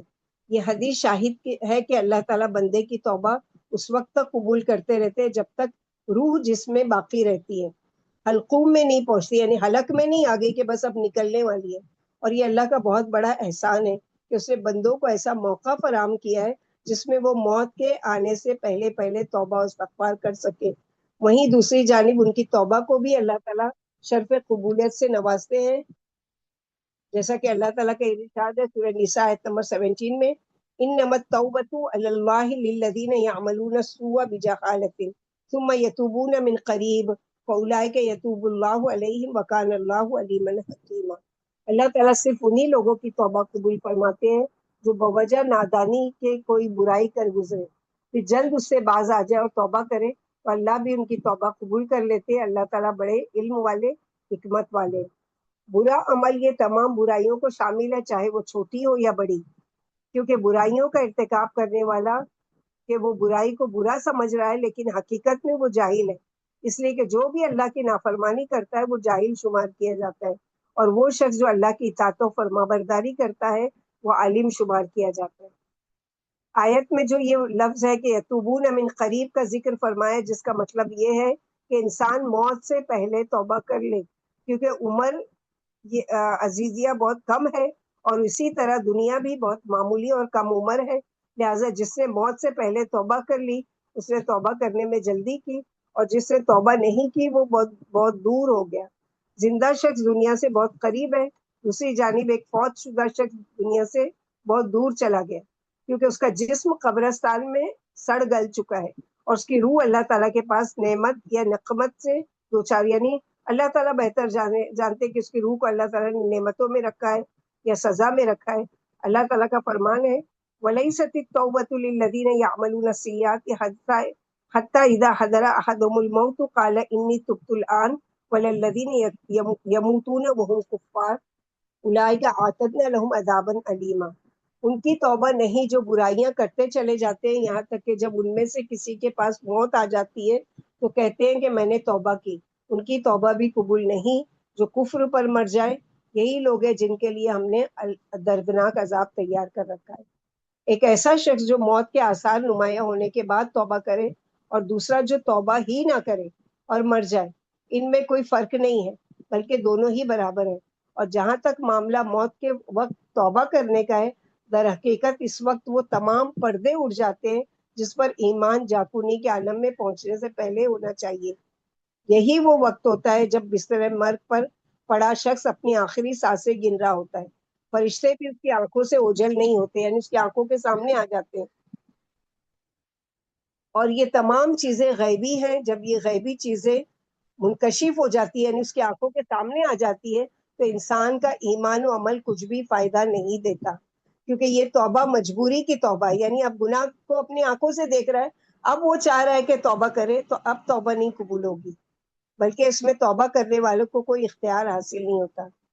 اس باب میں فرعون کا قصہ بڑا مشہور ہے، جس کی شہادت خود قرآن دے رہا ہے کہ جب وہ ڈوبتے ہوئے چیخ چیخ کر ایمان کی شہادت دے رہا تھا، مسلمانوں اور بنی اسرائیل کی صف میں شامل ہونے کی ناتوام کوشش کر رہا تھا، اس موقع پر اللہ تعالیٰ نے اس سے یہی فرمایا الآن وقد عصیت قبل وکنت من المفسدین. جواب دیا گیا ہے اب ایمان لاتا ہے، سورہ یونس آیت نمبر 91، اور پہلے سرکشی کرتا رہا اور مفسدوں میں داخل ہوتا رہا. اب وقت ختم ہو گیا، اب تو موت کا وقت آ گیا ہے، اب توبہ قابل قبول نہیں، لہٰذا توبہ کرنے میں جلدی کریں، کیونکہ کسی انسان کو معلوم نہیں کہ کب اسے موت کو گلے لگانا پڑے. کیونکہ کتنے ہی ایسے لوگ ہیں جو بصحت و عافیت رات میں نرم و ملائم بستر پر سوتے ہیں، لیکن صبح ایک لاش میں بدل چکے ہوتے ہیں، اور پھر انہیں نہلا کر کفن کے جوڑے میں ملبوس کر کے قبرستان پہنچا دیا جاتا ہے. کتنے ایسے لوگ ہیں جو کام کرنے کے لیے اپنی آفس تشریف لاتے ہیں، لیکن موت انہیں وہیں آ دبوچتی ہے. کتنے ایسے شخص ہیں جو اچھی سے اچھی گاڑیوں میں بیٹھ کر سیر و تفریح کے لیے نکلتے ہیں، لیکن واپسی لوگوں کے کندھوں پر ہوتی ہے. کتنے ہی ایسے لوگ ہیں جو اپنے اہل خانہ سے چائے، ناشتہ یا کھانے کی فرمائش کرتے ہیں، لیکن اس سے پہلے کہ وہ چیزیں ان تک پہنچے وہ خود ہی دنیا کو چھوڑ کر جا چکے ہوتے ہیں. کتنے ہی ایسے لوگ ہیں جو کپڑے پہن کر بٹن بند کرتے ہوئے گھر سے نکل جاتے ہیں، لیکن پھر انہیں اپنے بٹن کو کھولنے کا موقع نہیں ملتا، بلکہ آخری بار غسل دینا اسے کھولتا ہے. تو موت آنے سے پہلے صدق دل سے توبہ کرنا چاہیے، کیونکہ اللہ تعالیٰ جھانکونی سے پہلے کی توبہ قبول فرماتے ہیں. جب بھی یہ 5 شرطیں توبہ کرنے والے کے یہاں پائی جائیں گی، اس کی توبہ صحیح اور مقبول ہوگی. چاہے اس کی برائیاں کتنی ہی زیادہ کیوں نہ ہو. جیسے کہ سورہ زمر آیت نمبر 53 میں اللہ تعالیٰ نے فرمایا قل یا عبادی الذین اسرفوا علی انفسہم لا تقنطوا من رحمت اللہ ان اللہ یغفر الذنوب جميعا انہ هو الغفور الرحیم. میری جانب سے کہہ دو اے میرے بندو جنہوں نے اپنی جانوں پر زیادتی کی ہے تم اللہ کی رحمت سے ہرگز بھی مایوس نہ ہونا، بالیقین اللہ تعالیٰ سارے گناہوں کو بخش دیتے ہیں، واقعی وہ بڑی بخشش والے بڑی رحمت والے ہیں. اللہ تعالیٰ دوسرے مقام پر فرماتے ہیں وَمَن يَعْمَلْ سُوءًا أَوْ يَظْلِمْ نَفْسَهُ ثُمَّ يَسْتَغْفِرِ اللَّهَ يَجِدِ اللَّهَ غَفُورًا رَحِيمًا. سورہ نساء آیت نمبر 110. جو شخص کوئی برائی کا کرے یا اپنی جان پر ظلم کرے پھر اللہ سے استغفار کرے تو وہ اللہ تعالیٰ کو بخشنے والا مہربانی کرنے والا پائے گا. اسی طرح سورہ توبہ آیت نمبر 104 میں اللہ تعالیٰ فرماتے ہیں الم یعلموا ان اللہ هو يقبل التوبہ عن عباده. کیا ان کو یہ خبر نہیں کہ اللہ ہی اپنے بندوں کی توبہ قبول کرتے ہیں. اب کچھ نصیحتیں ہیں جو توبہ کے لیے فائدہ مند ہیں کہ توبہ کرنے والا کیا کرے. تو ہر گناہ کے بعد توبہ کرے. عبداللہ بن عباس رضی اللہ تعالیٰ عنہما سے روایت ہے کہ کہا کہ اللہ کے رسول صلی اللہ علیہ وسلم نے ارشاد فرمایا ہر مومن بندے سے وقتاً فوقتاً غلطی ہوتی رہتی ہے. وہیں کچھ ایسے بھی ہیں گناہ ہیں جو گناہوں سے اس طرح لت پت ہے کہ دنیا سے جاتے ہوئے بھی اس سے الحدگی اختیار نہیں کرتے. بلا شبہ اللہ تعالیٰ مومن بندے کو بار بار آزماتے رہتے ہیں، لہٰذا جب اس سے کوئی غلطی ہو جائے تو فوراً اس کو اللہ تعالیٰ سے توبہ و استغفار کرنا چاہیے، اور جب اس کو نصیحت کی جائے تو وہ سچے دل سے اس کو قبول کر لے. ابو سعید رضی اللہ عنہ سے روایت ہے کہ کہا اللہ کے رسول صلی اللہ علیہ وسلم نے ارشاد فرمایا شیطان نے اللہ کے سامنے اپنی بات رکھی اور کہا اے میرے رب آپ کی عزت کی قسم میں آپ کے بندوں کو اس وقت تک گمراہ کرتا رہوں گا جب تک روح ان کے جسم میں باقی رہے گی، یعنی موت کے آخری لمحے تک بھی میں ان کا پیچھا نہیں چھوڑوں گا. اور شیطان کے اس ناپاک عزائم کا جواب اللہ تعالیٰ نے کچھ یوں دیا میری اپنی عزتوں کی بریائی کی قسم میں ان کو اس وقت تک معاف کرتا رہوں گا جب تک کہ وہ مجھ سے بخشش طلب کرتے رہیں گے. اس سے کیا پتہ چلتا ہے کہ گناہ تو ہوں گے لیکن سچے دل سے کیا ہے فوراً جیسے ہی احساس ہو کہ مجھ سے یہ گناہ ہو گیا فوراً کیا کرے اس سے معافی مانگ لیں. ابن عباس رضی اللہ عنہما سے روایت ہے کہ اللہ کے رسول صلی اللہ علیہ وسلم نے اس آیت کریمہ کی تلاوت فرمائی ان لوگوں کو جو بڑے گناہوں سے بچتے رہتے ہیں اور بے حیائی کے سے بھی سوائے کسی چھوٹے گناہ کے. پھر ابن عباس رضی اللہ عنہ سے نے کہا اللہ کے رسول صلی اللہ علیہ وسلم نے ارشاد فرمایا اے میرے خالق یہ تیری عظمت کی دلیل ہے کہ تو تمام گناہوں کو معاف فرما دیتا ہے چاہے وہ کتنے بڑے ہی کیوں نہ ہو، اور اے میرے مالک تیرا ایسا کرنا کون سا بندہ ہے جس سے گناہ سرزد نہ ہو. پھر اسی طرح نصیحت ہے گناہ کرنے والوں کے لیے کہ کسی بھی گناہ کو کبھی بھی چھوٹا نہیں سمجھے، حقیر نہیں سمجھے کہ یہ کیا ہے یہ تو کچھ بھی نہیں ہے. بہت سے لوگ تو اس سے بڑے بڑے کرتے نہیں. گناہوں کو حقیر جاننا ایک نظر میں سمجھتے ہیں یہ ایسا جرم ہے جس کی قباحت وقت گزر جانے کے بعد معلوم ہوتی ہے. چھوٹی چھوٹی خامیاں کوتاہیاں جن کو انسان کوئی اہمیت نہیں دیتا اور کسی چیز کی پرواہ کیے بغیر ہر لمحہ اور ہر گھڑی انجام دیتا رہتا ہے، وہیں دوسری جانب شیطان بھی ایک اچھے دوست کا کردار ادا کرتا ہے. گناہوں کو بڑے اچھے خوبصورت انداز میں اس کے سامنے پیش کرتا ہے، اور جب انسان کے پاؤں ایک بار اس پر جم جاتے ہیں تو پھر اس سے واپسی بڑی مشکل ہوتی ہے. کتنے ایسے لوگ ہیں جو ابتدائی مراحل میں بعض گناہوں کو بہت ہی کمتر جانتے رہے تھے لیکن جب وہ بڑھ گئے تو ان سے اب نکلنا اس کے لیے کیا ہوا دشوار ہوا. مثلا کوئی نشے والی چیز ہے، اب کسی لڑکے کو لڑکی کو کسی کو بھی ایک ذرا سا چکھایا گیا اس کا ٹیسٹ کروایا گیا، اب وہ ٹیسٹ اس کو اتنا اچھا لگا کہ وہ اور لیتا ہے، دن میں کئی بار لیتا ہے، لیتے لیتے لیتے اب ایسا ہے کہ اس کی زندگی کا مسئلہ بن چکا ہے. یعنی اگر وہ نہیں لے تو پاگل ہو جائے گا یا پھر موت کے منہ میں چلا جائے گا. اب وہ کیا ہے اس کا عادی ہو گیا. تو پہلا کیا کیا چھوٹا سا اس نے لیا، ایک چھوٹی سی چیز کو ٹیسٹ کیا اور کرتے کرتے اس کی ایسی عادت ہو گئی. ایسے ہی چھوٹے چھوٹے گناہ جیسے کہ ابو ہریرہ رضی اللہ عنہ سے روایت ہے کہا اللہ کے رسول صلی اللہ علیہ وسلم نے ارشاد فرمایا بلا شبہ شیطان مایوس ہو چکا ہے اس بات سے کہ سرزمین جزیرت العرب میں اس کی عبادت کی جائے گی، لیکن تمہارا گناہوں کو معمولی سمجھنا اس سے شیطان بہت خوش ہوتا ہے. یعنی تم کسی بھی گناہ کو معمولی سمجھتے ہیں تو شیطان کیا ہوتا ہے؟ خوش ہوتا ہے. کیوں خوش ہوتا ہے؟ کیونکہ یہ سمجھتا ہے کہ اس کے گناہ جمع ہوتے ہوتے ہوتے ایک دن بڑا گناہ بن جائیں گے. جیسے کہ عائشہ رضی اللہ عنہا سے روایت ہے، کہا کہ اللہ کے رسول صلی اللہ علیہ وسلم نے ارشاد فرمایا، اے عائشہ، چھوٹے چھوٹے گناہوں کو حقیر مت سمجھو، کیونکہ اس کا بھی اللہ کے یہاں مواخذہ ہوگا، یعنی اس کی بھی پکڑ ہو سکتی ہے. اور سہل بن سعد رضی اللہ عنہ سے روایت ہے، کہا کہ اللہ کے رسول صلی اللہ علیہ وسلم نے ارشاد فرمایا، گناہوں کو حقیر مت سمجھو، اس کی مثال اس جماعت کی ہے جو کسی وادی میں پڑاؤ ڈالتی ہے، پھر اس جماعت کا ہر شخص ایک ایک لکڑی اکٹھا کرتا ہے، یہاں تک کہ وہ اتنی مقدار میں جمع ہوتی ہے جس سے وہ اپنا کھانا بنا سکے. اسی طرح سے چھوٹے چھوٹے گناہوں کا حال ہے، جب ان گناہوں کو لے کر گناہگاروں کا مواخذہ ہوگا تو انہیں ہلاک کر دے گا. ایک لکڑی میں کھانا تیار کبھی بھی نہیں کیا جا سکتا، بلکہ انواع اقسام کے کھانے تیار کرنے کے لیے کئی لکڑیوں کی ضرورت پڑتی ہے جن کے ذریعے آگ کو بھڑکایا جاتا ہے. گناہوں کے معاملے میں سستی برتنا ایسا ہی ہے جیسے چنگاری جس کو کسی خشک گھاس میں ڈال دیا جائے تو خطرناک آگ کی شکل اختیار کر لیتی ہے.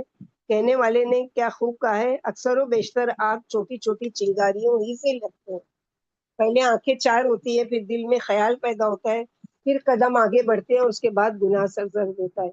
ابو عبد الرحمن الحبلی رحمۃ اللہ علیہ نے فرمایا، اس شخص کی مثال جو کبیرہ گناہوں سے اجتناب کرے اور چھوٹے گناہوں کو کوئی اہمیت نہ دے، اس آدمی کی طرح ہے جس کو پھاڑ کھانے والے جانوروں نے آ گھیرا ہو، لیکن وہ بچتے بچاتے ان کے نرغے سے باہر آ جاتا ہے.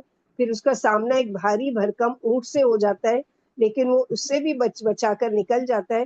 آخر میں اس کو ایک چونٹی کاٹ لیتی ہے، اس کے بعد کئی چونٹیاں اس کے جسم کو زخمی کر دیتی ہیں اور وہ آخر میں پچھاڑے کھا کر گر جاتا ہے.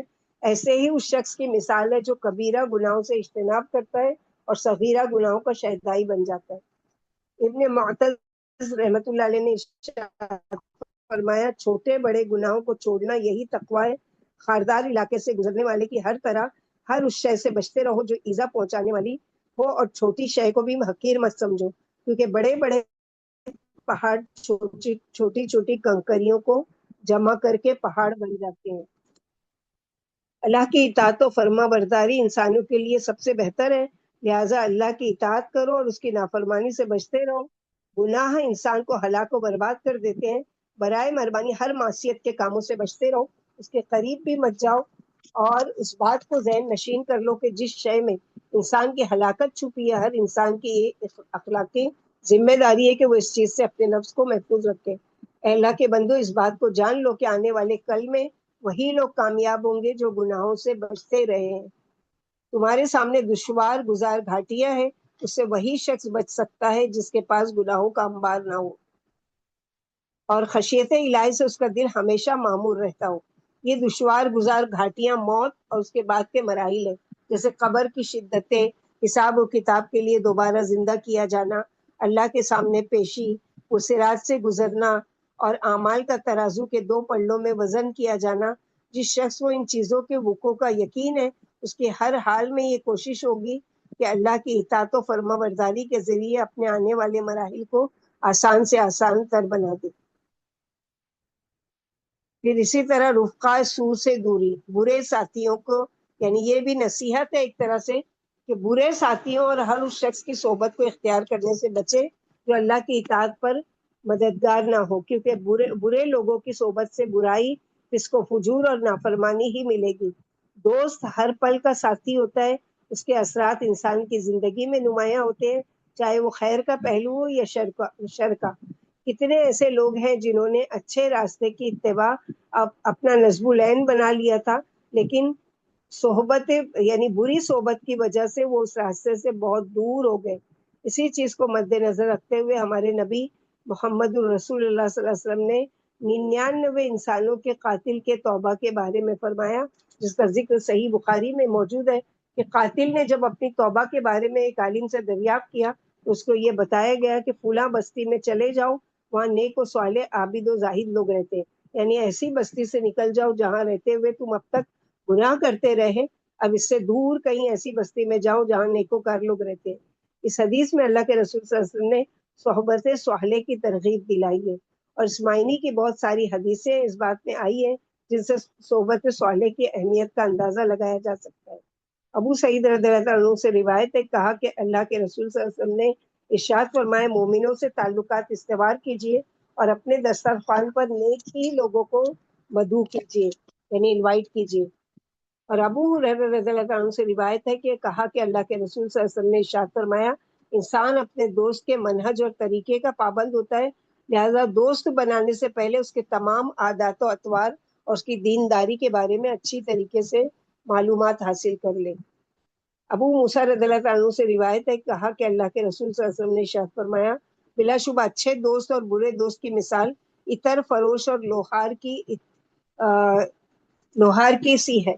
عطر فروش سے دوستی کرنے پر عطر کا ہدیہ اور تحفہ ملے گا، اور نہیں تو اس سے عطر خرید سکتے ہیں، اور یہ بھی نہ ہو تو کم از کم اس کی بہترین خوشبو سے محفوظ ہو سکتے ہیں۔ اور رہی بات لوہار سے دوستی کی، تو یا تو وہ آپ کے کپڑے کو جلا دے گا یا اس کے ساتھ رہ کر بدبودار ہو جائیں گے، پریشان کر دیں گی۔ لہٰذا متقیوں کی صحبت اختیار کیجیے تاکہ اس کے تقوی سے فائدہ اٹھا سکے، اور برے لوگوں کی صحبت سے دوری اختیار کریں کیونکہ برے انسان کے ساتھ رہ کر انسان برا ہو جاتا ہے۔ اسی طرح بکثرت استغفار کرتے رہنا، گناہوں سے مغفرت طلب کرنا، گناہوں کے شر سے اپنے نفس کو محفوظ رکھنا، گناہوں پر پردہ پوشی کرنا۔ آج ہم میں سے ہر شخص اس چیز کا زیادہ سے زیادہ ضرورت مند ہے، کیونکہ ہر پل اور ہر لمحہ انسان خطائیں کرتا ہے، جیسا کہ اس کی تائید حدیث قدسی سے بھی ہوتی ہے۔ اللہ کا فرمان ہے، اے میرے بندو، تم دن رات گناہ کرتے اور میں ہی گناہوں کا معاف کرنے والا ہوں، لہٰذا تم مجھ سے مغفرت طلب کرو، میں تمہارے گناہوں کو معاف کرنے والا ہوں۔ جس شخص کے گناہوں کو اللہ تعالیٰ نے معاف فرما دیا تو وہ کامیاب و کامران ہو گیا، اور ایسے شخص کے لیے پلسرات کا بھی راستہ آسان ہو جائے گا۔ ہر عقل و شعور رکھنے والے شخص کے لیے ضروری ہے کہ وہ آنے والی حدیثوں پر ضرور ایک تائرانہ نگاہ ڈالے تاکہ موضوع کی اہمیت کا اس کو پتہ چل سکے۔ کیا حدیث ہے؟ عائشہ رضی اللہ عنہا سے روایت ہے، کہا کہ اللہ کے رسول صلی اللہ علیہ وسلم نے چاشت کی نماز ادا کی اور فرمایا، اے اللہ، آپ میری مغفرت فرمائیے اور میری توبہ کو قبول فرمائیے، بلا شبہ آپ بہت زیادہ توبہ قبول کرنے والے اور رحمت والے ہیں۔ اس چیز کو آپ صلی اللہ علیہ وسلم نے 100 مرتبہ فرمایا۔ یعنی کیا دعا کی؟ اللہ مغفر لی وتب علیہ انک انت التواب الرحیم۔ اسی طرح ابن عمر رضی اللہ عنہما سے روایت ہے، ارشاد فرمائے، رسول اللہ صلی اللہ علیہ وسلم ایک ہی مجلس میں یہ دعا فرماتے کہ رب اغفر لی وتب علیہ انک انت التواب الرحیم، اے اللہ آپ ہمیں معاف فرما دیجیے اور میری توبہ کو قبول فرما لیجیے، بلا شبہ آپ ہی زیادہ توبہ قبول کرنے والے، رحم کرنے والے۔ جو 100 مرتبہ پڑھے۔ عائشہ رضی اللہ عنہا سے روایت ہے کہ فرمایا، اللہ کے رسول صلی اللہ علیہ وسلم نے بکثرت یہ دعا پڑھی ہے، سبحان اللہ و بحمدہ استغفر اللہ واتوب الیہ، اے اللہ میں آپ کی پناہ بیان کرتی ہوں تاکہ آپ کی حمد و ثنا بیان کرتی رہوں اور آپ سے مغفرت کا طلبگار ہوں اور آپ ہی کے جناب میں توبہ کرتی ہوں۔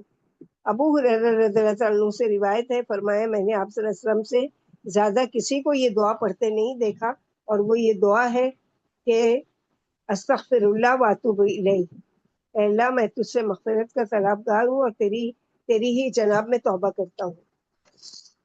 عبداللہ بن بصر رضی اللہ عنہ سے روایت ہے، کہا کہ اللہ کے رسول صلی اللہ علیہ وسلم نے ارشاد فرمایا، خوشخبری ہے اس شخص کے لیے جو اپنے نامہ اعمال میں زیادہ سے زیادہ توبہ و استغفار کرے۔ اغر بن یسار، طوبی لمن وجد فی صحیفۃ استغفارا کثیرا۔ اغر بن یسار رضی اللہ عنہ سے روایت ہے، کہا کہ اللہ کے رسول صلی اللہ علیہ وسلم نے ارشاد فرمایا، بلا شبہ یہ چیز میرے دل کو ڈھانپ لیتی ہے، اس سے مقصود وہ اوقات ہے جن میں آپ صلی اللہ علیہ وسلم اللہ کے ذکر سے غافل ہو جاتے تھے، لیکن جیسے ہی اس کو احساس ہوتا تھا فوراً توبہ استغفار کرتے، جیسے کہ امام نووی رحمۃ اللہ علیہ کا ارشاد ہے، اور بلا شبہ میں 100 بار ایک دن میں اللہ تعالیٰ سے مغفرت طلب کرتا ہوں۔ ابو ہریرہ رضی اللہ عنہ سے روایت ہے، کہا کہ اللہ کے رسول صلی اللہ علیہ وسلم نے ارشاد فرمایا کہ قسم ہے اس ذات کی جس کے ہاتھ میں میری جان ہے، اگر تم سے گناہ سرزد نہ ہو تو اللہ تعالیٰ تم کو اٹھا لیں گے اور تمہاری جگہ ایسی قوم کو لائیں گے جو گناہ کرے گی اور پھر اللہ سے مغفرت طلب کرے گی، پھر اللہ تعالیٰ اس کو معاف کر دیں گے۔ اس حدیث سے مقصود یہ نہیں کہ انسان زیادہ سے زیادہ معاصی اور جرائم کا ارتکاب کرے، اور نہ صرف یہی بتلانا مقصود ہے کہ اللہ تعالیٰ بہت زیادہ گناہوں کو معاف کرنے والے ہیں، بلکہ اس حدیث کا مقصد ہے کہ اللہ تعالیٰ بہت زیادہ گناہوں کو معاف کرنے والے انسان سے زیادہ اللہ تعالیٰ سے توبہ و استغفار کرے تاکہ اللہ تعالیٰ اس کو معاف فرما دے۔ گناہ کا صادر ہونا انسانی طبیعت کا لازمہ ہے۔ جس شخص کی یہ کوشش رہی کہ قطعاً اس سے گناہ کی سرزد نہ ہو، یقیناً اس نے ایسی چیز کی کوشش کی جو اس کی استطاعت کے باہر ہے، کیونکہ معصوم عن الخطایا صرف انبیاء کرام کی ذات ہے۔ اگر کوئی شخص یہ دعویٰ کرے کہ اس سے گناہ ہوتے ہی نہیں ہیں تو اس نے لغو بات کہی ہے جو ناقابل قبول ہے، یعنی کوئی شخص دعویٰ نہیں کر سکتا کہ مجھ سے کبھی کوئی گناہ ہوتا ہی نہیں۔ عبادہ بن صامت رضی اللہ عنہ سے روایت ہے، کہا اللہ کے رسول صلی اللہ علیہ وسلم نے ارشاد فرمایا، جس شخص نے مومن مردوں اور مومنہ عورتوں کے لیے دعا مغفرت کی، اللہ تعالیٰ اس کے بدلے ہر مومن اور ہر مومنہ کی طرف سے اسے ایک نیکی سے نوازیں گے۔ سوچو کتنے مومن مومنات ہیں اور ہر ایک کی ایک ایک نیکی مل رہی ہے۔ عبداللہ بن مسعود رضی اللہ عنہ سے روایت ہے کہ کہا کہ اللہ کے رسول صلی اللہ علیہ وسلم نے ارشاد فرمایا، جس شخص نے 3 بار یہ کہا کہ استغفر اللہ الذی لا الہ الا هو الحی القیوم واتوب الیہ، تو اور میں اس کی جگہ میں توبہ کرتا ہوں تو اس کے سارے گناہ معاف کر دیے جاتے ہیں، اگرچہ وہ میدان جنگ سے بھاگنے والا ہی کیوں نہ ہو۔ انس بن مالک رضی اللہ عنہ سے روایت ہے کہ کہا کہ اللہ کے رسول صلی اللہ علیہ وسلم نے ارشاد فرمایا، اللہ تعالیٰ کا فرمان ہے، اے ابن آدم، اگر تیرے گناہ آسمان کی بلندی کو پہنچ جائے اور تجھ سے مغفرت طلب کرتا رہے تو میں تجھ کو معاف کر دوں گا اور مجھے اس کی کوئی پرواہ نہیں ہے۔ حدیث قدسی ابو ہریرہ رضی اللہ عنہ سے روایت ہے، کہا اللہ کے رسول صلی اللہ علیہ وسلم نے ارشاد فرمایا، اللہ تعالیٰ فرماتے ہیں، بندہ جب خطائیں کرتا ہے اور یہ کہتا ہے اے اللہ آپ ہمارے گناہوں کو معاف فرما دیجئے، تو اللہ تعالیٰ ارشاد فرماتے ہیں میرے بندے نے غلطی کی اور اسے اس بات کا احساس ہوا کہ اس کا کوئی رب ہے تو اس کے گناہوں کو معاف کر سکتا ہے۔ اور یہ کئی دفعہ اللہ تعالیٰ نے ارشاد فرمایا کہ اے میرے بندے جا تو آزاد ہے، میں نے تیرے گناہوں کو معاف فرما دیا۔ تو توبہ و استغفار کی کیا اہمیت ہے، اللہ تعالیٰ کی رحمت کتنی وسیع ہے، اس کا فضل و کرم کتنا عام ہے، ان ساری چیزوں کا اس حدیث سے اندازہ لگایا جا سکتا ہے۔ وہ توبہ نہیں جو صرف زبان تک محدود ہو اور توبہ کرنے والے کے اعمال و جوارح پر اس کا کوئی اثر نہ ہو، بلکہ توبہ صدق دل سے کی جائے۔ مثلا یہ کہ ایک انسان نماز نہیں پڑھتا، اب توبہ بھی کر رہا ہے اور نماز بھی نہیں پڑھ رہا ہے، تو کیا اس کی توبہ سچی توبہ ہے؟ نہیں، بلکہ جس چیز سے توبہ کر رہا ہے کہ اللہ تعالیٰ میں غفلت کی زندگی میں تھا، میں نے کتنی نمازوں میں کوتاہی کی، اللہ سے معافی مانگتا ہوں اور اب میں پابندی سے پڑھوں گا، تب جا کے اس کی توبہ سچی ہے۔ گناہوں پر اسرار سے دوری برتی جائے تب جا کے ایسی توبہ موجب مغفرت ہوتی ہے، اور ایسے ہی لوگوں کی اللہ تعالیٰ نے تعریف فرمائی ہے۔ یہی توبہ سودمند اور سابقہ گناہوں کو دھلنے والی اور عذاب سے نجات دلانے والی ہے، جیسا کہ سورۃ فرقان میں اللہ تعالیٰ نے فرمایا، اور اللہ تعالیٰ ایسا نہ کرے گا کہ ان میں سے آپ کے ہوتے ہوئے ان کو عذاب دے، اللہ تعالیٰ ان کو عذاب نہ دیں گے اس حالت میں کہ وہ استغفار کرتے رہیں۔ اہل علم کے نزدیک توبہ اور استغفار کرنے والے 2 حالتوں سے خالی نہیں ہے۔ پہلی حالت انسان زبانی دعویٰ کرے جبکہ اس کا دل گناہوں کی دنیا سے کلی طور پر جڑا ہوا ہو، یقین جانے ایسا شخص جھوٹا ہے، اس کی یہ توبہ نہیں ہے بلکہ وہ شخص اپنے نفس کو دھوکہ دے رہا ہے۔ دوسری حالت انسان گناہوں کی دنیا سے ناتا توڑ کر صدق دل سے توبہ کرے اور یہ عزم کرے کہ دوبارہ وہ گناہوں کے قریب بھی نہیں جائے گا۔ اگر وہ اپنے قول و عمل میں صادق ہے تو یقین جانے اس کی توبہ مقبول ہے، چنانچہ جب بھی اس سے خطائیں سرزد ہوں گی ضروری ہے کہ اللہ تعالیٰ اسے لو لگائے، اسے سے توبہ استغفار کرے۔ ایسا کرنے والے زیادہ مستحق ہیں کہ اللہ تعالیٰ ان کی مغفرت فرما دے۔ ابن رجب رحمۃ اللہ علیہ نے ارشاد فرمایا، میں ان تمام چیزوں سے اللہ کی مغفرت طلب کرتا ہوں جسے وہ جانتا ہے بدبخت ہے وہ شخص جو رحمت باری تعالیٰ سے محروم کر دیا گیا ہے۔ اللہ تعالیٰ بہت ہی رحیم و کریم، بندے کا فوراً مواخذہ کرنے والے، ہر شخص گناہوں سے لطفت ہے، پھر بھی اللہ تعالیٰ معاف فرما دیتے ہیں۔ اللہ تعالیٰ سے ہم مغفرت کے طالب ہیں، تمام لغزشوں سے جو سرزد ہوتی رہتی ہے۔ خوشخبری ہے اس شخص کے لیے جو اللہ کے ممنوع کاموں سے رک جائے، خوشخبری ہے اس شخص کے لیے جس کا ظاہر اس کے باطن کا گواہ بن جائے، خوشخبری ہے اس شخص کے لیے جو اللہ کے حرام کردہ چیزوں سے رک جائے، ایسا کام انجام دے جو باعث مغفرت رہے۔ معاذ رضی اللہ عنہ سے روایت ہے، کہا کہ میں نے عرض کیا اے اللہ کے رسول صلی اللہ علیہ وسلم مجھے کچھ وصیت کیجیے۔ آپ صلی اللہ علیہ وسلم نے ارشاد فرمایا، اللہ کی عبادت کرو جیسے کہ تم اسے دیکھ رہے ہو، اور تم اپنے آپ کو مردوں میں شمار کرو. اللہ تعالیٰ کو ہر درخت و پتھر کے پاس یاد کرو, اور جب برائی سرزد ہو جائے تو فوراً کوئی نیک کام کر لو. پوشیدہ برائی کے بدلے پوشیدہ نیکی کرو, اور ظاہری برائی کے بدلے ظاہری نیکی کرو. یعنی چھپ کر اگر کوئی گناہ کیا تو چھپ کر اس سے معافی مانگو, اور اگر اعلانیہ کیا ہے تو اعلانیہ سب کے سامنے کہ میں یہ گناہ کرتا رہا ہوں, اب اس سے میں اللہ سے توبہ کرتا ہوں. ابو ذر رضی اللہ عنہ سے روایت ہے, کہا کہ میں نے عرض کیا, اے اللہ کے رسول صلی اللہ علیہ وسلم مجھے کچھ وصیت کیجیے. آپ صلی اللہ علیہ وسلم نے ارشاد فرمایا, جب برائی کا ارتکاب ہو جائے تو اس کے فوراً بعد نیکی کرو, یہ گناہوں کو صاف کر دے گی. پھر کہا, اے اللہ کے رسول صلی اللہ علیہ وسلم کیا نیکیوں میں سے لا الہ الا اللہ بھی ہے؟ آپ صلی اللہ علیہ وسلم نے ارشاد فرمائے, یہ نیکیوں میں سب سے افضل اور بہتر ہے. عقبہ بن عامر رضی اللہ عنہ سے روایت ہے, کہا اللہ کے رسول صلی اللہ علیہ وسلم نے ارشاد فرمایا, اس شخص کی مثال جو برائی کرتا رہتا ہے اس کے بعد کار خیر بھی کرتا ہے, اس آدمی کی طرح جس کے اوپر تنگ زدہ ہو اور اس نے اس شخص کو دبا رکھا ہو. پھر وہ کار خیر کرتا ہے جس سے زنجیر کا ایک حلقہ کھل جاتا ہے. پھر وہ آدمی کوئی اچھا کام کرتا ہے جس سے دوسرا حلقہ بھی کھل جاتا ہے, یہاں تک کہ وہ آسانی سے باہر نکل جاتا ہے. ابو ذر رضی اللہ عنہ سے روایت ہے, کہا کہ اللہ کے رسول صلی اللہ علیہ وسلم نے مجھ سے فرمایا, جہاں کہیں بھی رہو اللہ تعالیٰ سے ڈرتے رہو, برائی کے بعد اچھائی کرو, یہ برائی کو مٹا دے گا, اور لوگوں کے ساتھ اس کے سلوک کا مظاہرہ کرو. تو کار خیر سے اپنا علاقہ جوڑو, گناہوں سے دوری اختیار کرو, شاید اس کے ذریعے ہماری صفائی و ستھرائی ہو جائے اور ہم اللہ تعالیٰ سے حالت طہارت میں مل سکے اور قربت الہی سے اپنے نفس کو فائدہ پہنچا سکے. کیا ہم کو معلوم نہیں ہے کہ اللہ تعالیٰ کی قربت اسی شخص کو حاصل ہوگی جو پاک و صاف ہوگا؟ لہٰذا اگر ہم اس کے خواہ ہیں تو ہمیں اپنے ظاہر و باطن کو پاک کرنا, صاف کرنا ہوگا, کیونکہ ہمارے سامنے ایک ایسا دن بھی آنے والا ہے جس دن کے بارے میں اللہ تعالیٰ نے ارشاد فرمایا, یوم لا ینفع مال ولا بنون الا من اتى اللہ بقلب سلیم, سورہ شورى آیت نمبر 88-89. جس دن کے مال اور اولاد کچھ بھی کام نہیں آئیں گے, لیکن فائدہ والا وہی ہوگا جو اللہ تعالیٰ کے سامنے بے عیب دل لے کر آئے. یقین جانے جس شخص کو موت نے گناہوں سے کی دنیا سے اٹھا لیا اور وہ اپنے نفس کو پاک نہیں کر سکا, تو ایسے شخص کو جہنم کی آگ کے ذریعے پاک کیا جائے گا, اور جس شخص کو جہنم میں 1 منٹ کے لیے داخل کر دیا جائے گا وہ دنیا کی ساری لذتوں کو بھول جائے گا. وہ حضرات جو گناہوں میں مکمل ڈوبے ہوئے ہیں انہیں چاہیے کہ وہ اپنی انگلیوں کو دنیا کی آگ میں ڈال کر دیکھیں کہ دنیا کی آگ ان کے ساتھ کیا سلوک کرتی ہے, جبکہ جہنم کی آگ دنیا کی آگ سے 70 گنا زیادہ تیز اور تپش ہوتی ہے. ہر انسان تمناؤں اور آرزو کی دنیا سے جڑتا ہے, کچھ یادیں سنوارتا ہے, زیب و زینت کے لیے نئے طریقے سے اس کو مزین کرتا ہے, لیکن کامیاب وہی ہے جو خواب سے بیدار ہو کر عملی دنیا سے جڑ جاتا ہے, اور ناکامی اس شخص کا مقدر بن جاتی ہے جو آرزوؤں کی کشتی میں سوار ہو کر اس دنیا سے رخصت ہو جاتا ہے. آج جہاں ہمارے معاشرے میں بہت ساری برائیاں پائی جا رہی ہیں, غفلت ان میں سر فہرست ہے. انسان اس میں پڑھ کر بہت ساری چیزوں کو بھول جاتا ہے, برائیاں کرتا رہتا ہے, اور جب اس کی نکارت کا احساس ہوتا ہے تو برملا یہ کہہ بیٹھتا ہے ابھی توبہ کرنے کے لیے بہت وقت بچا ہے, یہ تو بعد کی شے ہے, اس کو بعد میں دیکھ لیں گے.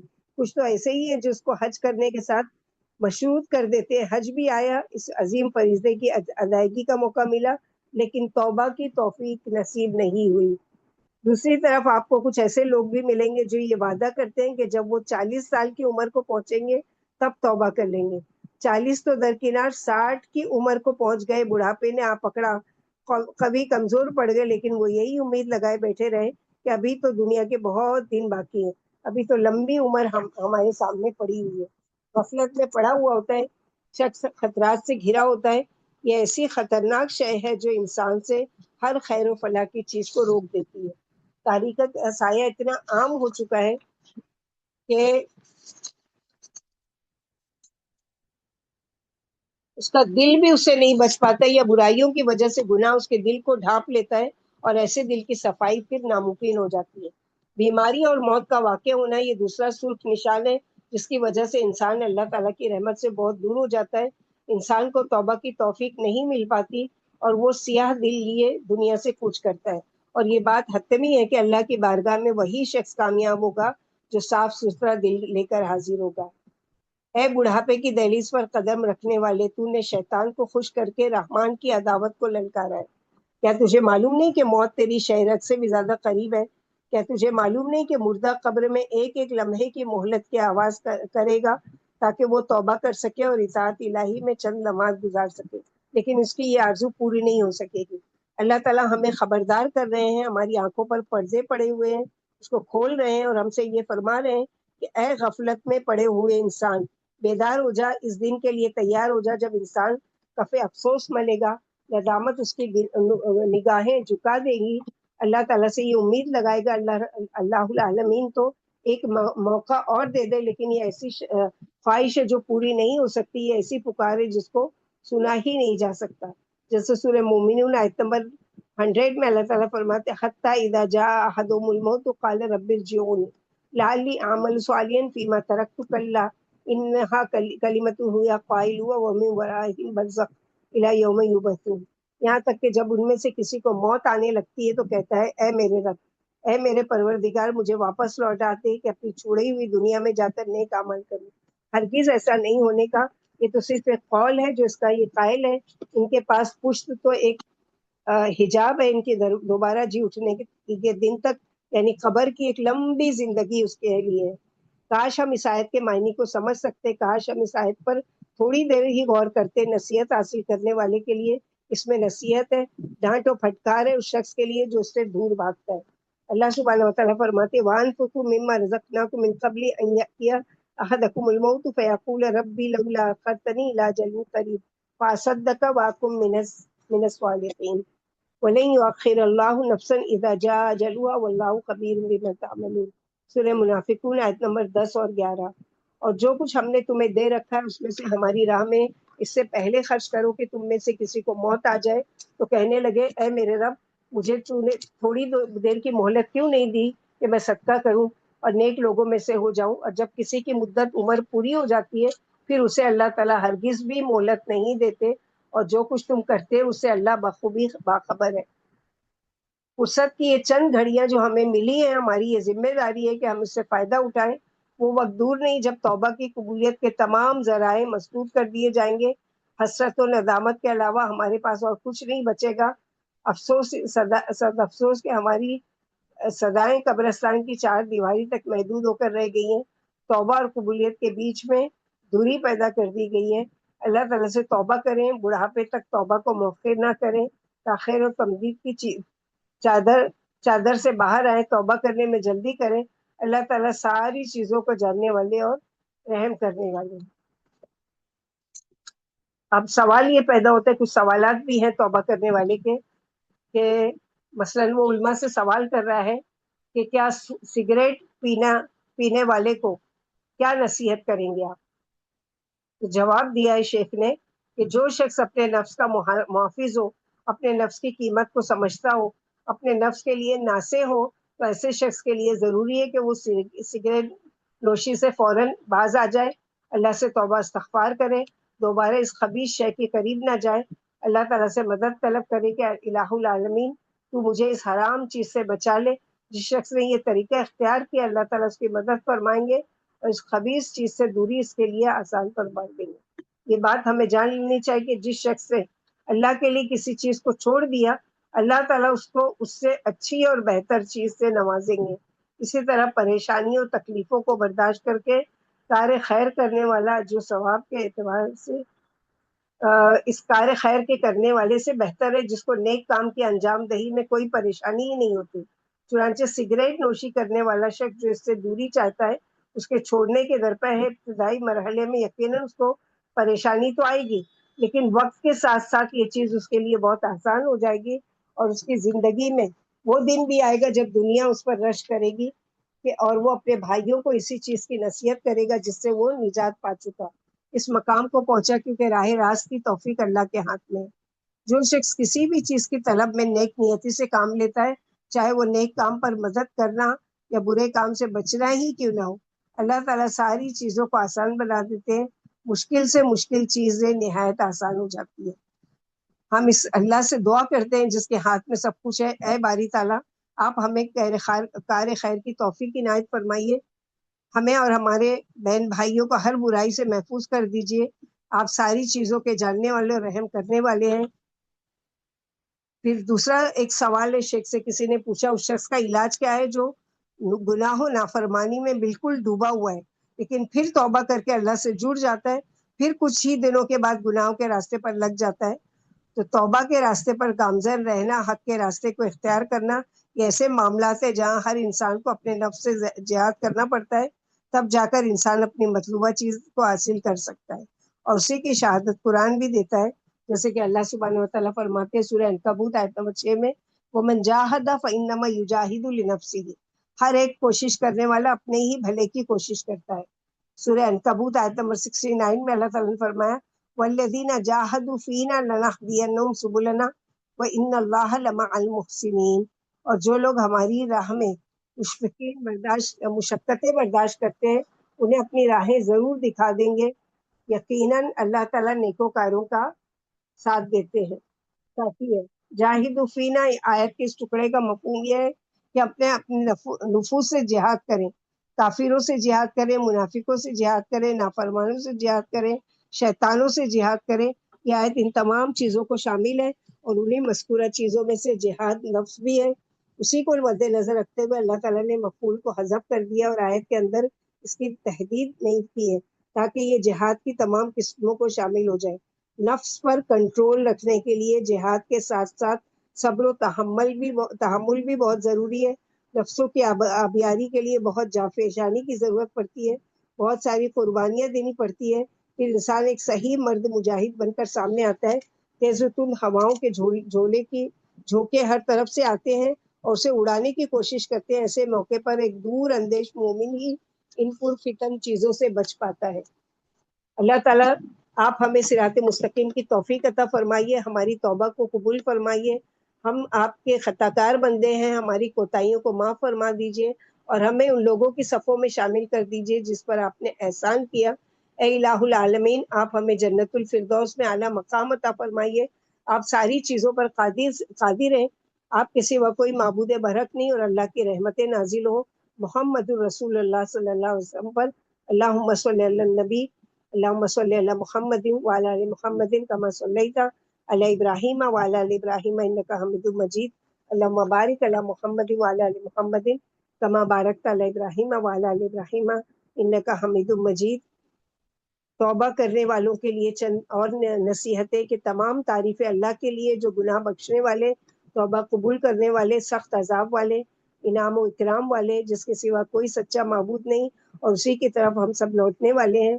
اے خاردار کانٹوں پر چلنے والے، پرخطر راستوں کے مسافر، گناہوں کی دنیا سے جڑنے والے، گناہوں کا انبار عظیم لے کر چلنے والے، ایک خوشخبری سنتے چلو. تم سے یہ کہنا چاہتا ہوں کہ توبہ کا دروازہ کھلا ہے، تاخیر مت کرو، اس عظیم موقع سے فائدہ اٹھاؤ. اللہ تعالیٰ سے سرگوشی کی چند مجلسیں، ندامت کے چند قطرے، آنسو اور استغفار کے چند کلمات مومن بندے کے لیے وہ چند ہتھیار ہیں جن کے ذریعے اللہ تعالیٰ گناہوں کو معاف فرماتے ہیں، درجات کو بلند کرتے ہیں اور اسے اپنے مقرب بندوں میں شامل کر لیتے ہیں. کیونکہ اللہ تعالیٰ توبہ کرنے والوں، طہارت حاصل کرنے والوں کو پسند فرماتے ہیں. کیا کبھی سوچا ہے کہ رب ذوالجلال بندوں سے کتنا قریب ہے؟ کیا کبھی اس کے رحم و کرم کے بارے میں غور و فکر کیا ہے کہ اس کی قربت اور اس کی محبت ہمارے لیے کوئی نئی چیز نہیں ہے، پھر بھی ہمیں اس کی کوئی پرواہ نہیں ہے، بلکہ ہم تو غفلت میں ڈوب گئے ہیں، اپنی سماعتوں پر پردہ ڈال لیا ہے، اب صدائے حق ہمارے اوپر اثر نہیں کرتی. جب اللہ تعالیٰ ہمارے اوپر اتنا مہربان ہے کہ مائیں اتنی مہربان نہیں، تو اس کے رحم و کرم کا کیا کہنا جس نے اپنے آپ کو رحمان و رحیم جیسی صفات سے متصف کر رکھا ہے. وہ ایسی ذات ہے جو بندوں کی توبہ قبول کرنے، انہیں معصیت سے دور رکھنے کے لیے تیار بیٹھی ہے اور انسان کو وہ چیزیں فراہم کرتی ہے جن کا نفع اس کے مرنے کے بعد بھی ملتا رہتا ہے. اللہ تعالیٰ کا ارشاد ہے سورہ بقرہ آیت نمبر 110 میں، وَمَا تُقَدِّمُوا لِأَنفُسِكُم مِّن خَيْرٍ تَجِدُوهُ عِندَ اللَّهِ، اور جو کچھ بھلائی تم اپنے لیے بھیجو گے سب کچھ اللہ کے پاس پا لو گے. ضرورت اس بات کی ہے ہم اپنا محاسبہ کریں، اپنے ماضی و مستقبل پر ایک نظر ڈالیں. اس دن کے آنے سے پہلے جس دن کوئی کسی کا پرسانِ حال نہیں ہوگا، یقیناً وہ دن آنے ہی والا ہے. ماضی میں ہم سے جو کوتاہیاں ہوئی ان پر ہم افسوس کریں، اپنے گناہوں پر آنسو بہائیں، ٹیڑھی چیزوں کو صحیح کریں اور وہ غلطیاں جن کو ہم کرتے چلے آئے ہیں ان کو دوبارہ نہ کرنے کا عزم کریں. ابھی بھی وقت ہے. مستقبل میں ہم کار خیر کرنے کا عزم مصمم کریں، اپنے دل کو پاک و صاف کریں، اپنے ظاہر و باطن کے مابین ہم آہنگی پیدا کریں، عمل صالح کے کرنے میں کوئی دقیقہ فروغ گزاشت نہ کریں اور ہمیشہ کار خیر میں بڑھ چڑھ کر حصہ لینے کی کوشش کریں۔ نرم ملائم بستر پر دراز ہونے سے پہلے سچی توبہ کیجیے، کیا پتا وہ رات ہماری دنیا کی آخری رات ہو جائے۔ اگر اس رات ہم دنیا سے رخصت بھی ہو گئے تو ہماری وفات سچی توبہ پر ہوگی، اور اگر ہم بیدار ہو گئے تو ایک اچھی صبح ہمارا سابقہ ہوگا۔ موت کی مہلت سے ہمیں خوش نصیبی ہوگی، خصوصاً جب ہم سونے کے وقت ان دعاؤں کا بھی ورد کریں گے جس کی تاکید ہمارے نبی صلی اللہ علیہ وسلم نے کی ہے۔ اے اللہ، آپ ہمیں سچی توبہ کی توفیق عطا فرمائیے جس کے ذریعے ہمارے سارے گناہوں کی صفائی ہو سکے۔ ہمارے لیے آسان چیزوں کو بھی آسان بنا دیجیے، مشکل چیزوں سے ہمیں دور کر دیجیے اور ان لوگوں کی صف میں شامل کر دیجیے جو نصیحت کو قبول کرتے ہیں۔ ہمارے اور ہمارے والدین اور تمام مسلمانوں کی دنیا آخرت میں مغفرت فرما دیجیے۔ آپ کی رحمتوں سے ہماری امیدیں وابستہ ہیں، آپ بہت زیادہ رحم کرنے والے اور کرم کرنے والے ہیں۔ ربنا آتنا فی الدنیا حسنۃ وفی الآخرۃ حسنۃ وقنا عذاب النار۔ ربنا تقبل منا انك انت السميع العليم وتب علينا انك انت التواب الرحيم۔ اللهم إنا أعوذ بك برضاك من سخطك وبمعافاتك من عقوبتك وأعوذ بك منك لا أحصي كما عليك أثنيت به نفسك۔ اللہ سبحانہ وتعالیٰ سے دعا ہے کہ اللہ تعالیٰ ہم لوگوں کو کہنے سننے سے زیادہ عمل کی توفیق عطا فرمائے۔ اللہ سبحانہ وتعالیٰ ہم سب سے راضی ہو جائے۔ اللہ تعالیٰ ہم کو سچے دل سے گناہوں کو چھوڑنے کی اور گناہوں سے معافی مانگنے کی اور سچے دل سے توبہ کی توفیق عطا فرمائے۔ اور اس طرح سے روزانہ جب ہم رات کریں سارا دن گزارنے کے بعد تو اللہ سے سچے دل سے توبہ کر کے کروٹ لیں کہ پتہ نہیں کہ کل کی صبح ہم کو نصیب ہوگی یا نہیں۔ اس لیے اللہ تعالیٰ پچھلے اگلے تمام گناہوں کو اللہ تعالیٰ ہمارے معاف کرے۔ ربی آئینی ولا تعین علیہ ولا تنصرنی ولا تنصر علیہ وامکر لی ولا تمکر علیہ واہدنا ویسر الہدی الیہ اللہم اجعلنا لک شکارا لک ذکارا لک وہابا لک متواہا اواہا منیبا۔ ربی تقبل توبتی واغسل حوبتی واجب دعوتی وثبت حجتی واہد قلبی وسدد لسانی واسلل سخیمۃ قلبی۔ بہت ساری خوبصورت دعائیں توبہ کے لیے جو اللہ سبحانہ وتعالیٰ سے دعا کرے، اور اچھے نیکوکاروں کی صحبت کے لیے بھی کہ ربی حبلی حکم والحقنی بالصالحین وجعلنی لسان صدق فی الآخرین وجعلنی من ورثۃ جنت النعیم ولا تخزنی یوم یبعثون۔